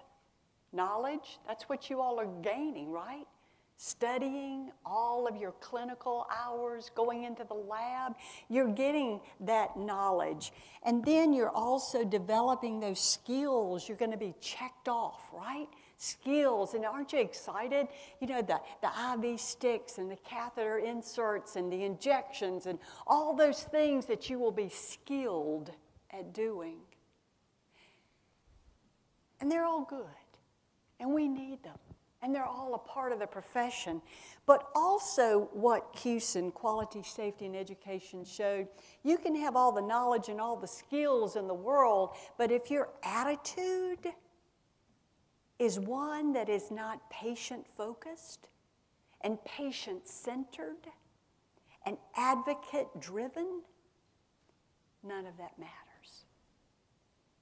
One thing in my work with hospitals I have seen is that systems oftentimes have to give personnel the opportunity to go somewhere else to work, not because they don't have the knowledge or the skills, but because their attitude was not promoting a team healing approach to care. So you see what quality, safety, and education in nursing was uncovering? They were noting we can skill people, we can infuse them with knowledge, but if our attitudes are not what we need to promote healing, then we will not have the quality outcomes that we know we need. So KSA, knowledge, skills, and attitudes. It's so important that they all are working together. So self-awareness, self-management, and then empathy. What's the difference in empathy and sympathy? Let's make it easy. What's sympathy? If I send you a sympathy card, what am I saying? I'm sorry. That's how I remember it. S and S, right? If I send you a sympathy card, I'm detached to a point, right? Because I just want you to know I'm sorry, right? But as a nurse, I can't just put my head in the door and go, sorry, you've got a kidney stone. Let me know if you need anything, right? I've got to enter the space. So what's empathy? Yeah. Being present with, desiring to understand by feeling with. Now, I don't know what you're going through, but I can choose to be present with you and enter your space, right? Instead of just saying, sorry, that's going on. Versus empathy, I want to sit with you. And when you're ready to talk, I want you to know I desire to listen. But it's your decision. Giving that patient a voice, but also assuring they know that you desire to be present and walk with them or to get the resource for them. You or I may not be the person, right? Don't take it personally. Just be that advocate. Get them the help or the person they need to assure it happens. So out of that self-management, there's an empathic desire to be present with or to enter that space. And that is where compassion lies. I'm sorry, I'm really sorry that you're going through a hard time. And then I get on about my life. Compassion enters a space of caring. Break down that word compassion. And what does C-O-M mean? Come is with. Come is with. So if I'm compassionate, I am with passion. Tell me something you're passionate about.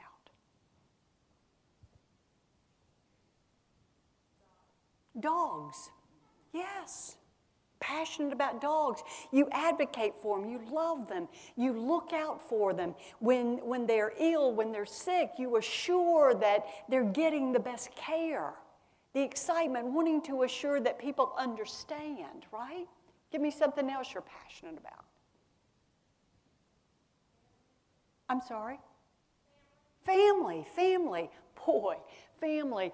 Don't you love that old adage, your family members can be doing things that are not so great, and you want to be able to let them have it, but you don't want other people to say it, right? About your children, right? So I'm just saying that in light of we're passionate about caring. We want the best outcomes for our families. We want the best hope for our families, so we're there for them. We're always looking out and listening. So that compassion. Now here we go. This came from Focus, from Goldman, Daniel Goldman. There's self-awareness, which fosters self-management. Then there's empathy, the basis for skill in relationship. Skill. You all have had active listening, right? You've talked about that with your communication module. I'm sure you had that last semester. Communication is a lifelong learned skill. But it is the basis for skill in relationship, empathy. Weakness here can sabotage a life or career, while strengths increase fulfillment and success. Can't you tell right away if somebody cares? I think when I've read patient satisfaction score comments, that's usually what it is. When that nurse walked into the room, there was just a sense that I was the only one that mattered right then. I felt safe. I felt that that nurse would be there for me when I was having trouble speaking for myself. So that presence, that sense of empathy, of walking and being that advocate. One cost of the frenetic stream of distraction we face today, some fear, is an erosion of empathy and compassion. Now, what's the definition of frenetic? Frantic. It's happening so fast, the busyness. As one philosopher said, busyness is not the work of the devil, it is the devil. Because it keeps us so distracted from what we say matters, and that is human interaction and human connection.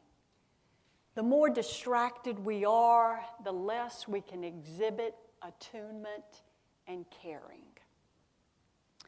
Now, you're going to have, and you probably have in your active communication classes, that communication, there's a certain amount of verbal and a certain amount of nonverbal.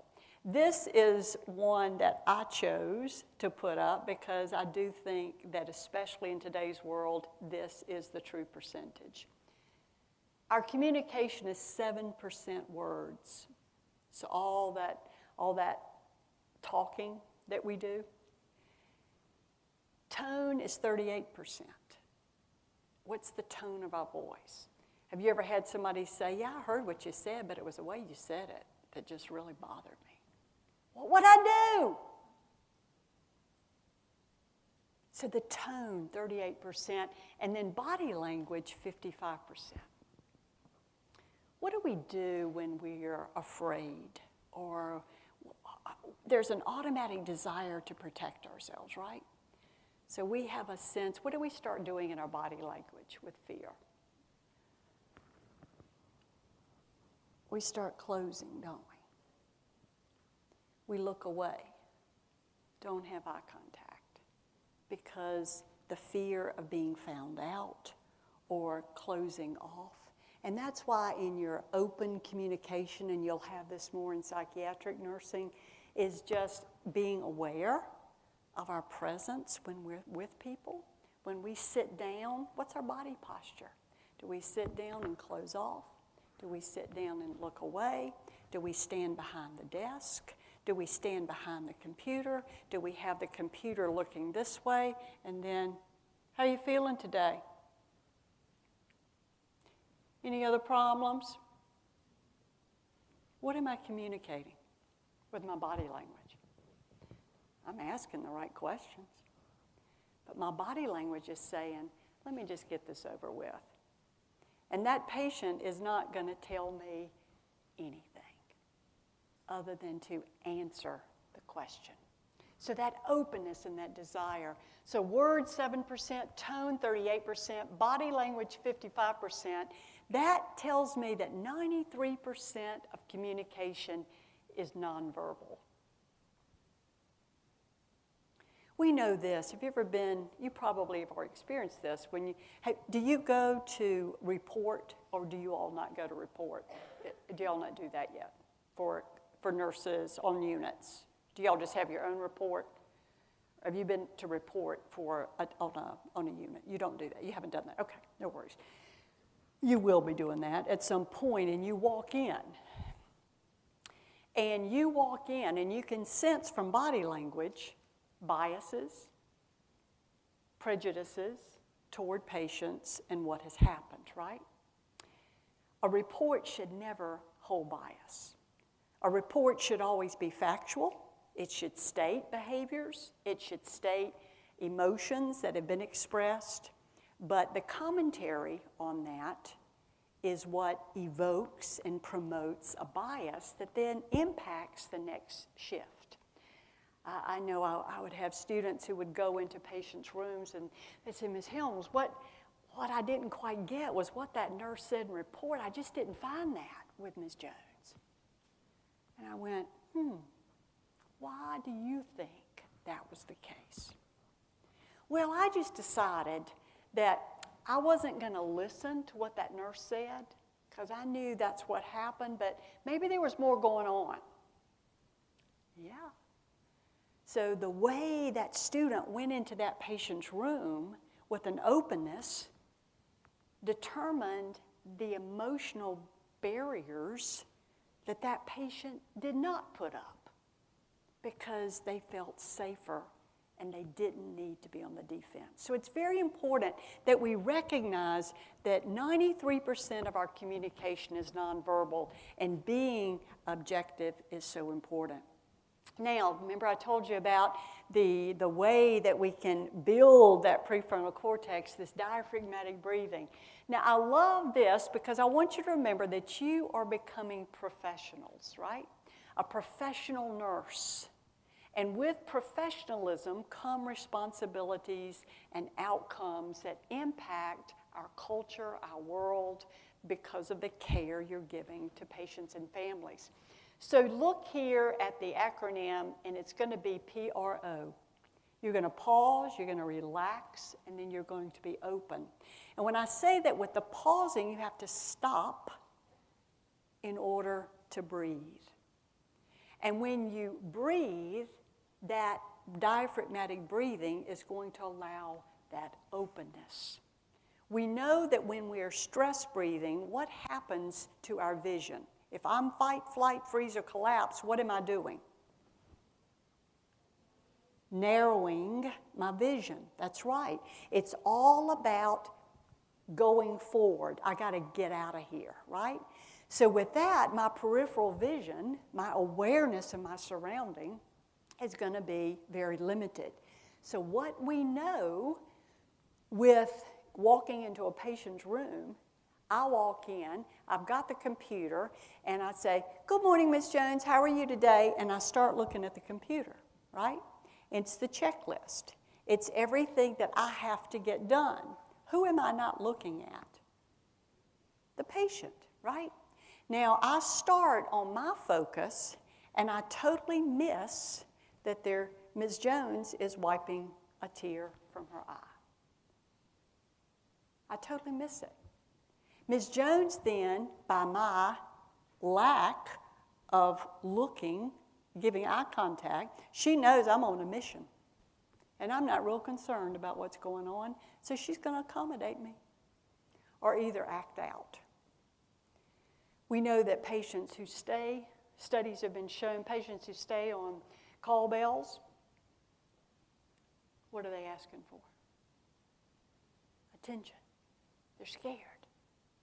So if we would stop and take 5 minutes and sit and be present and then reassure, I'll be back in 30 minutes to check on you and do it, or either send a coworker if you can't,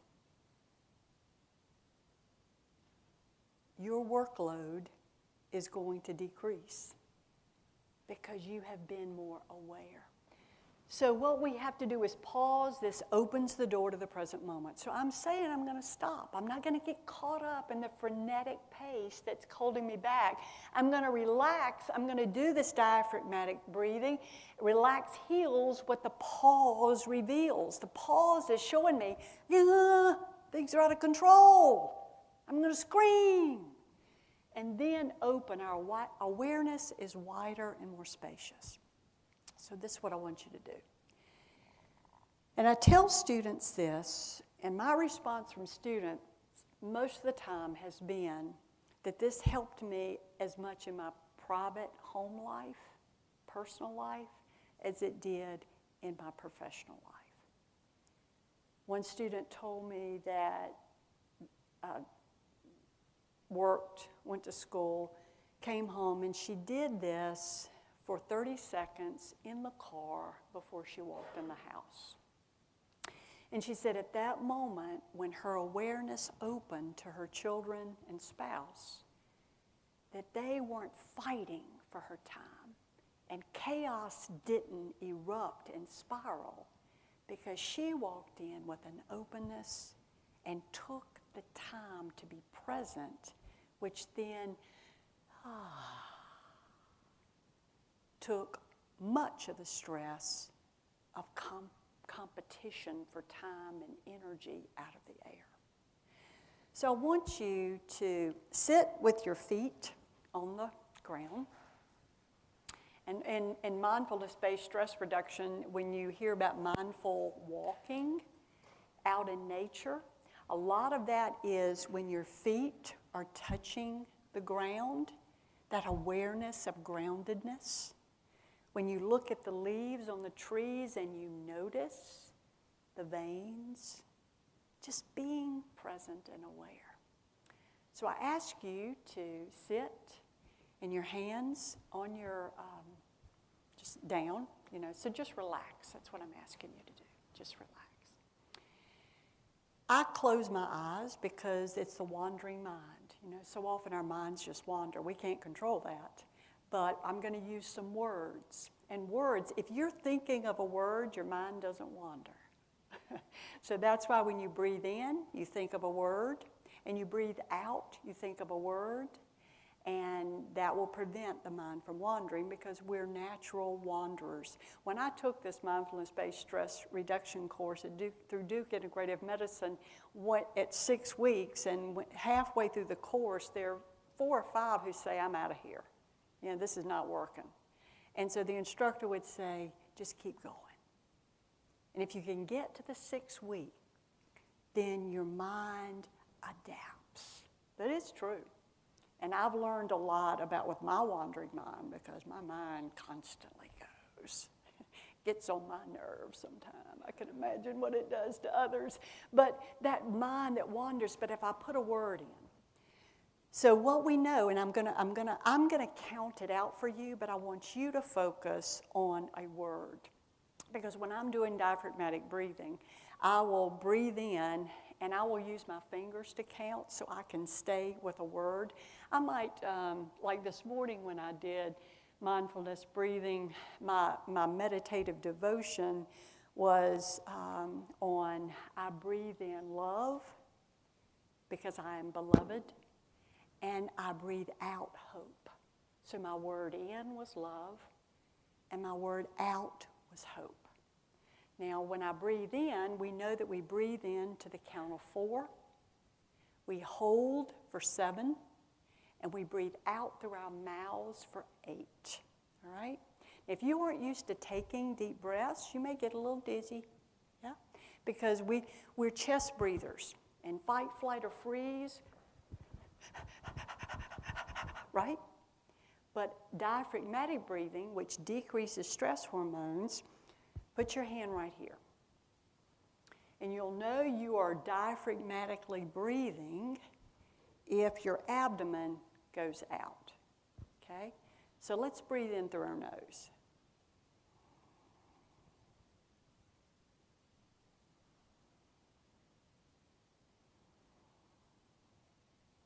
Is it going up? Okay, versus chest breathing.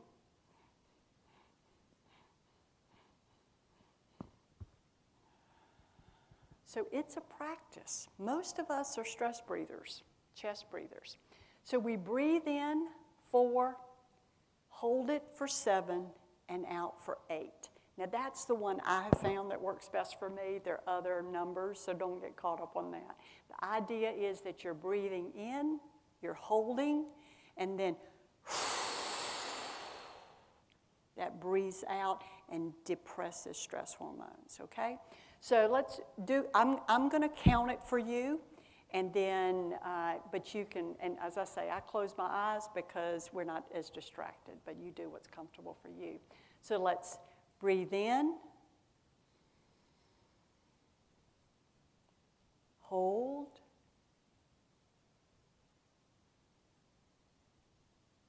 out.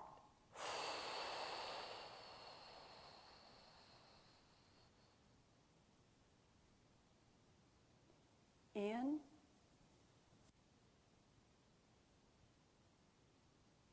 hold,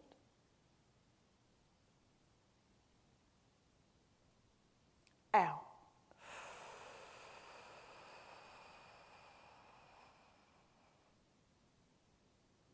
In, hold,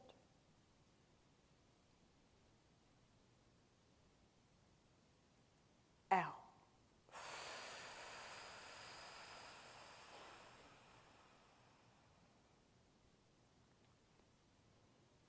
Open your eyes.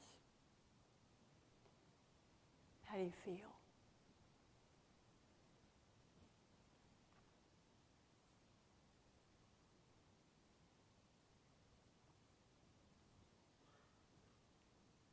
Any difference?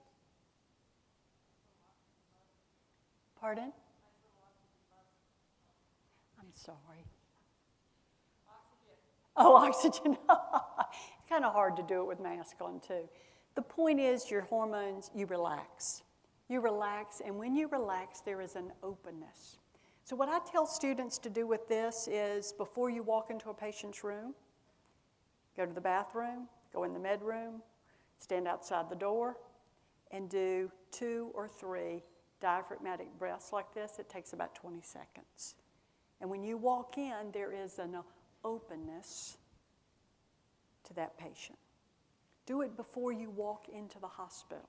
When you're in the car, before you walk in for your clinical experience, that openness to your instructor, what the day looks like, my plan of care, the stress, hormones decrease. So that pause, that relax, and then that openness. Nurses work in high-stress environments, frequently multitasking in intense situations with distractions and overwhelming stimuli. These situations can lead to errors and poor patient outcomes. Would you agree with that? Yeah. So much distraction. Mindfulness is the practice of observing the present moment without any judgment. Rather than worrying about the future, regretting the past, rather than focusing on things beyond one's control, mindfulness is a freeing way of simply accepting what is. Many of us have habitual ways that we respond to events and to our own thoughts, emotions, and physical sensations. Remember what we talked about? That muscle memory. We have focused on a certain way of dealing with life. And the practice of mindfulness, we can shift that. Perhaps we attach negative meaning to an event and then let that perceived meaning affect how we feel, what we say, how we treat others, and even how we treat ourselves. Florence Nightingale, the founder of nursing and the beauty of nursing practice as we know it, she said this, "I attribute my success to this. I never gave or took any excuse." We are a culture today that wants to blame someone else for what I choose or what I didn't do, right? And nursing is that profession that says, I'm going to take on the attitude that what I want to do is what's best as an advocate for my patient and family. So whatever it takes, with my knowledge and my skills, and then that advocacy attitude, I am not going to give an excuse, make an excuse, or take an excuse for not doing the right thing. We're going to figure it out. We are going to figure it out. So, my favorite quotation from Florence Nightingale, I attribute my success to this: I never gave or took an excuse for doing the right thing. So, any questions about this material, about mindfulness practice? Yes?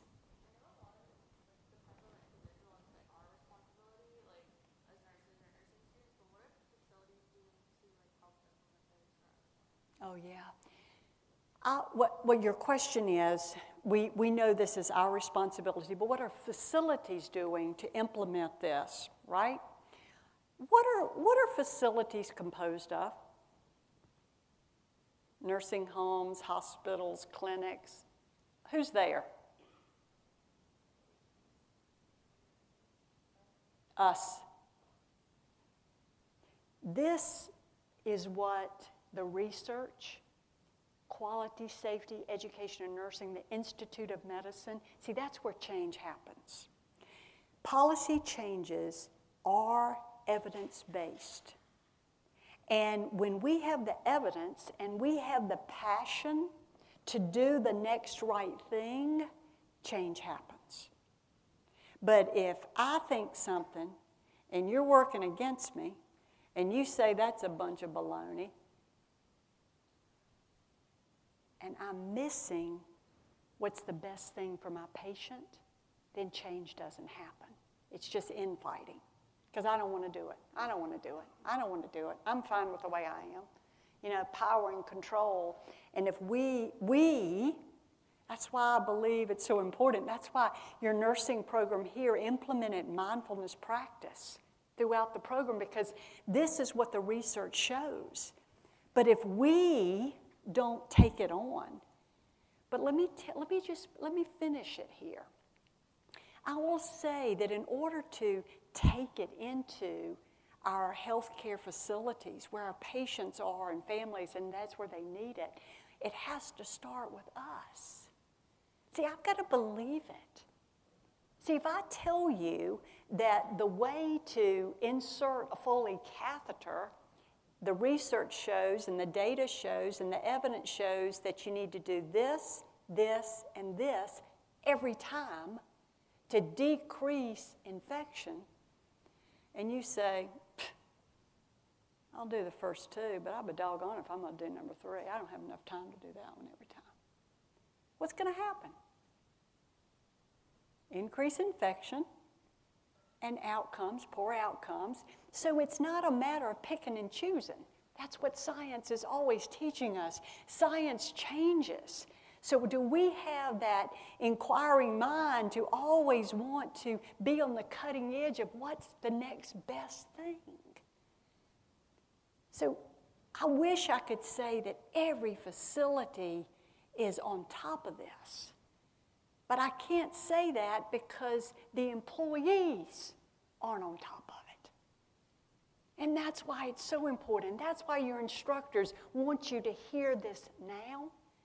Because the way you enter the space of hospital settings and nursing home settings, if you go in with this evidence, you are starting to implement it. Then you will be the nurse managers. You will be the nurse leaders on your units. You will have the expectation. The muscle memory will be automatic. It won't be an option. And it will be, I want it for me. I want you to be healthy in your personal lives because there's no such thing as healthy compartmentalization. What's going on in my personal life does impact when I cross the threshold of my work. I can't let it all go back there. So the healthier I am emotionally, mentally, socially, spiritually, physically, the better provider I'm going to be for my patients and families, the better coworker I'm going to be, right? What kind of people do y'all like to be around? Negative? Positive? Encouraging? Somebody who'll build me up? Somebody who calls me out but is saying, hey, let me help you. Let me help you with that. We all make mistakes. I sure do. But are you there for me, or are you there just to catch me? Right? Any other questions? That's great. All right, let's see. Take 10 minutes, please. Break.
Most everybody back? You think everybody's back? Get started. What I'm going to do in these next 23 minutes, okay, we're gonna watch a video, and it's entitled Chasing Zero, and it is through Quality Safety Education in Nursing. Now, there is no better way to learn than through the experiences of hard things that we see in the lives of others. They can be very motivating, and they can be real change agents. And through this work, through the Institute of Medicine and also through advocates, family advocates, we see that errors can really have an incredible impact on patients and their families. So what I want you to do is, based on our first hour, when we talked about mindfulness practice, when we talked about what it does to our thinking and our mind, when I talked about the competencies, when I talked about the knowledge, skills, attitudes that Cusin says we must maintain in our, because I believe it's the knowledge, the skills, and the attitudes that allow us to be open to best practices. And best practices are things like learning from the pains and the struggles that so many go through so we don't make those same errors, okay? So I want you to listen very attentively. There's a lot of knowledge here, and there's a lot of emotion here. But I think that we can allow healthy emotion to be a great learning tool. So I want you to listen for these next 23 minutes, and then we're going to have discussion about what you saw and what you felt, and then how can mindfulness practice help you as a professional to be that advocate and the best caregiver.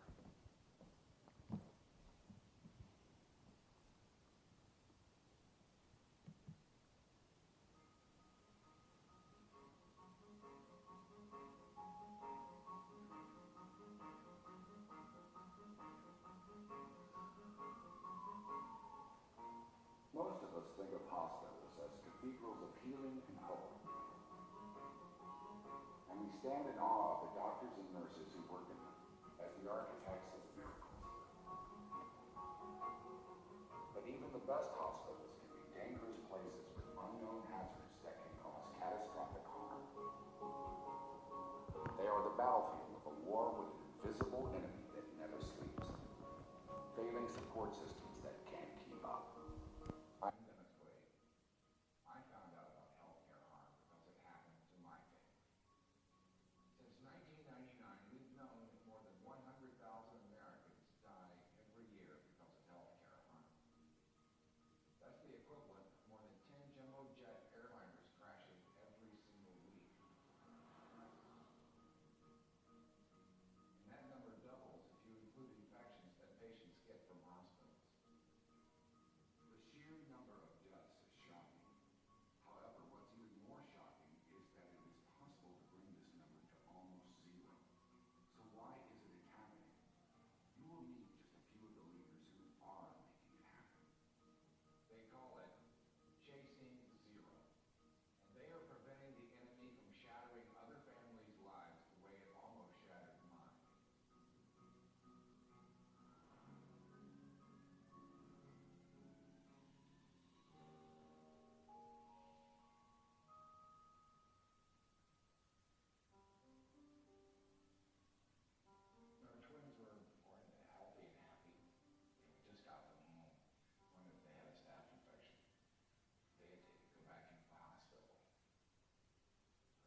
13 months, and we still don't have all the answers.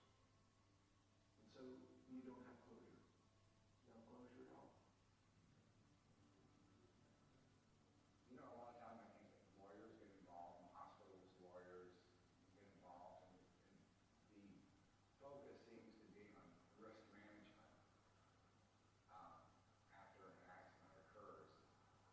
And not to say that they weren't doing everything that they could to right the situation, but it's as a human being, felt that the last thing I wanted to do was focus on legal issues and somebody's liability.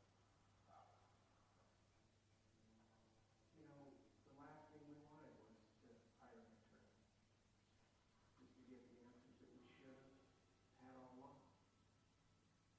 The NQF safe practices states that hospitals and caregivers should reach out to families after an adverse event.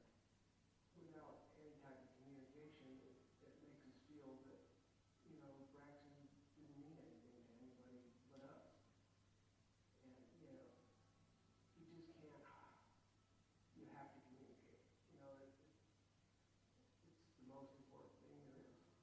It's understandable that a hospital reacts the way that they do because it is a business, there is liability involved, yes, and they have to protect themselves and protect that entity. But what happens in the end is that a lot of times problems wind up not getting fixed because a lot of things get swept under the carpet. They don't want people to talk. They don't want the nurses to talk. They don't want the staff to really talk. So the investigation into what happened is stifled. For Sue, preventable harm struck her family not once, but twice. Shortly after Cal's injury, my husband Pat had a pain at the base of the skull and cervical spine. They removed actually a tumor from the base of the skull, sent it to pathology.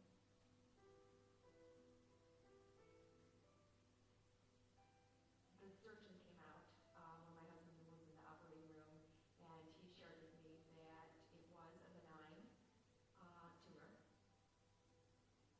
And 6 months later, my husband was in pain again. We got another MRI, and it was discovered that Pat had mass the size of the surgeon's wrist. The final pathology report from his initial surgery indicated that Pat had cancer. This misplaced path report was yet another error that shattered the future for the Sheridan family, ending Pat's life prematurely. We, to this day, still don't know what happened to it. It appears that it got filed in my husband's chart without anybody seeing it except for the pathologist. Pat underwent 5 more surgeries. They basically removed his spine. He became disabled. So I had a son using a walker and a husband using a walker. But after about a year and a half of treatment, Pat's cancer came back explosively, and he woke up paralyzed one day from his waist down. And they shared with us that he had about 10 days to live. Pat had always told me that if he was going to die from his cancer, he wanted to die with family and friends and a bunch of really good wine. And he, after a long, long pause, said, I want to go to Disney World. Said, I want to watch my kids and my family have the time of their lives. And so after I collected myself, I picked up the phone and I called Disney World. And within 4 days, 53 of us flew to Disney. They put the kids in parades. They sent up Minnie, Mickey, Pluto. It was truly a celebration.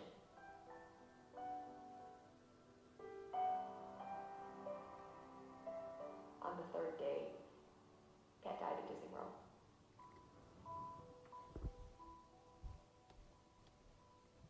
One of the biggest barriers to getting to safe care all the time, everywhere, is fear. We're trying.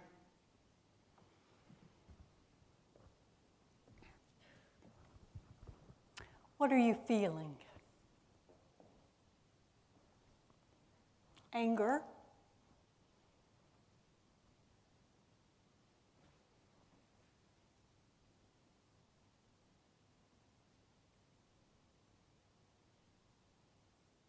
What are you feeling? Sorrow?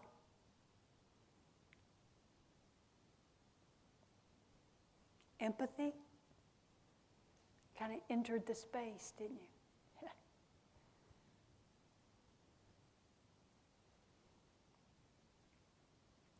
We definitely have extreme emotion, anger, empathy, sorrow.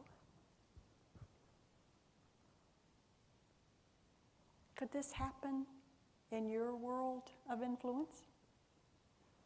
Does it happen? Of course. I do want to say that, and I can only speak for First Health, being involved with some things there, but when Dennis Quaid talked about risk management and what evidence practice shows how important it is to reach out quickly, there are strong protocols in our risk management department, a lot of connecting and that human touch and how important it is. People just want to know that their loved one, just let's work through this. So First Health does an excellent job with that historically and currently. And that's why when you go into job interviews, understanding the process, there is a reason that you go through the process to assure that correct information, because sometimes my perception of what happened, if I just start talking, it's not that they often want you not to tell the truth. It's not that. It's just how we present something may not be all the facts. So that's why going through the system, and oftentimes they have one person who is gathering the facts, and then that person is the one who talks. So it's not holding out, it's making sure that the facts are truly presented. How can change take place based on some of the things you've seen with using mindfulness practice, awareness? What were some things that you saw that as a professional nurse you could do to prevent some of the things that you witnessed on this video from happening in your ongoing professional work as a nurse? Yes. Right. Yeah.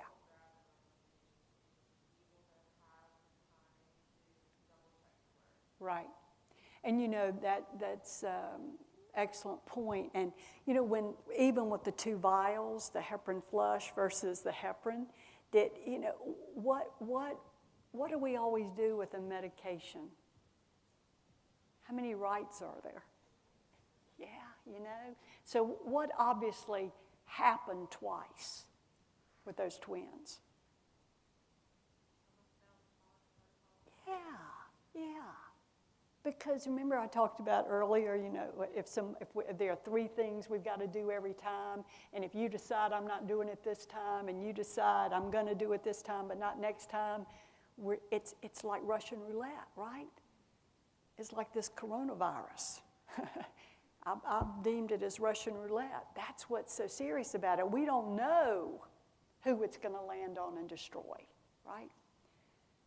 So it's so important that we follow protocols every time. Now, and what about the pathology report? What happened there? Yeah, so it was lost, right? So there are protocols, the checklist to assure that the work has been followed through. Oh, I thought you did it. No, I thought you did it. Oh, well, I thought that was your job. That wasn't my job. What would Florence Nightingale say to that?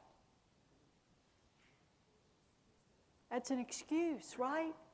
Now, that may be true. It was your job, quote, your job description, but we didn't have a system in place that assures that you completed your job. That's why when you go on some of these units, have you all been on units where there are clinical pathways? And there are certain things you do for every patient to assure the outcome is the same, right? Some things you can't control, but a lot of things you can control. And making sure that report is communicated to the doctor, and yes, patient was informed, that's a checklist, right? So things like that systems can change. We know with errors, is it human error or is it a system problem? And that's one thing that a lot coming out of these quality initiatives, we've recognized that there are things in systems that are blocks to quality outcomes. And we have to, remember what he said, leadership, great leadership, puts forth the money to invest in technology and to take down those blocks that are preventing. And remember too, didn't you love the housekeeping? How they impacted outcomes for infection rates when they came up with their checklist of how to clean based on best practices?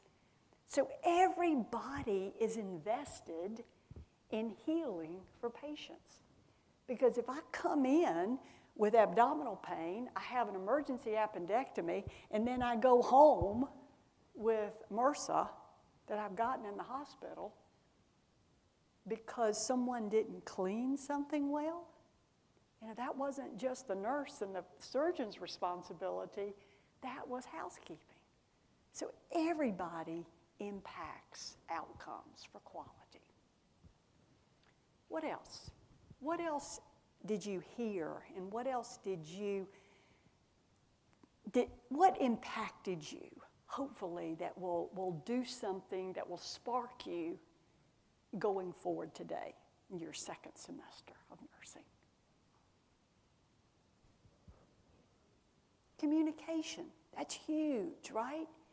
And I'm a firm believer you can never over-communicate. Because even if I have told you, then by me saying, I want to assure, I communicated that, I'm not making an assumption, and then something is left out.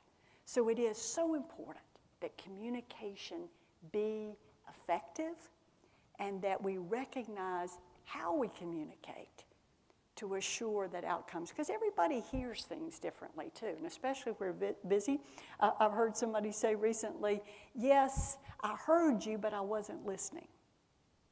I heard a lot of noise. I knew you were talking, and I knew you were saying something, but I was distracted, and I really wasn't listening to what you said.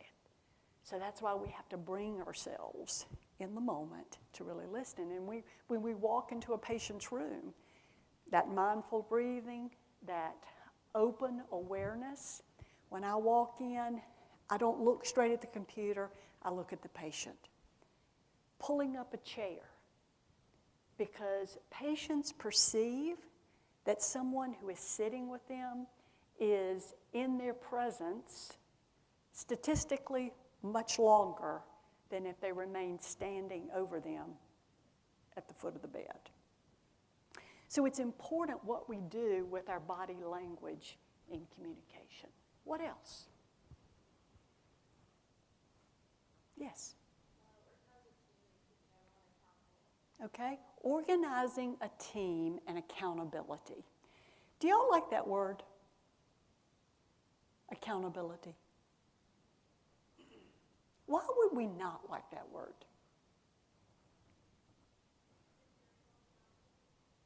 Yeah, why would we not like the word accountability? And why is that? Yes, we want to judge it, right? So I'm going to keep you accountable, young lady or young man, right? Whoa, good. We all need accountability. Accountability is a healthy thing because that's assuring that outcomes are occurring according to best practice. So what is our attitude toward accountability. See, I'm a firm believer that accountability is very healthy. But if you have been in an environment where your trigger now is, oh yeah, you want to hold me accountable, you just want to trip me up and watch what I do wrong, right? Because I've had supervisors and that was their goal. You know, sometimes people think that to throw somebody under the bus or to squish somebody else makes them look better. Not. Because a great leader, a great nurse leader is always looking for ways to build up.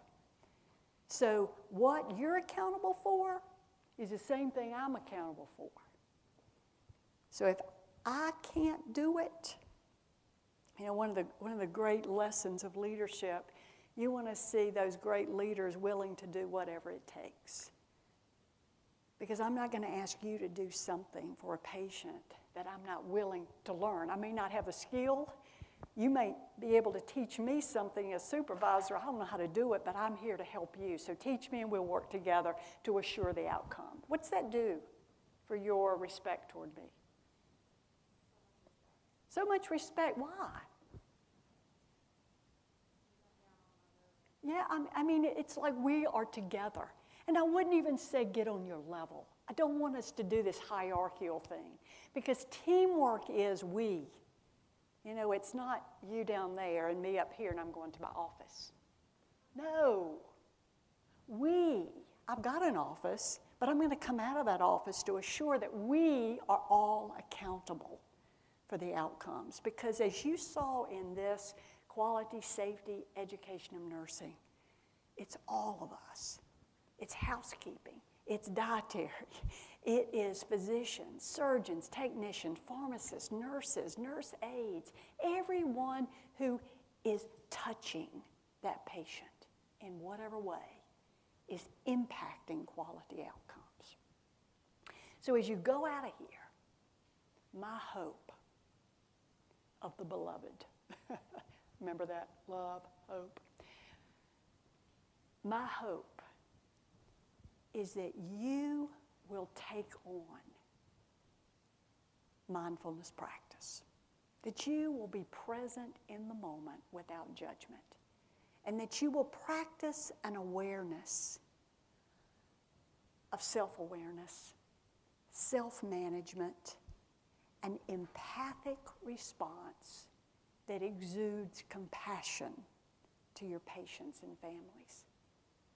And then I'll be so excited to hear about the altitudes in your profession because of the attitudes that have built such strong teams of quality and safety. So go forward and have a great, great semester. Thanks.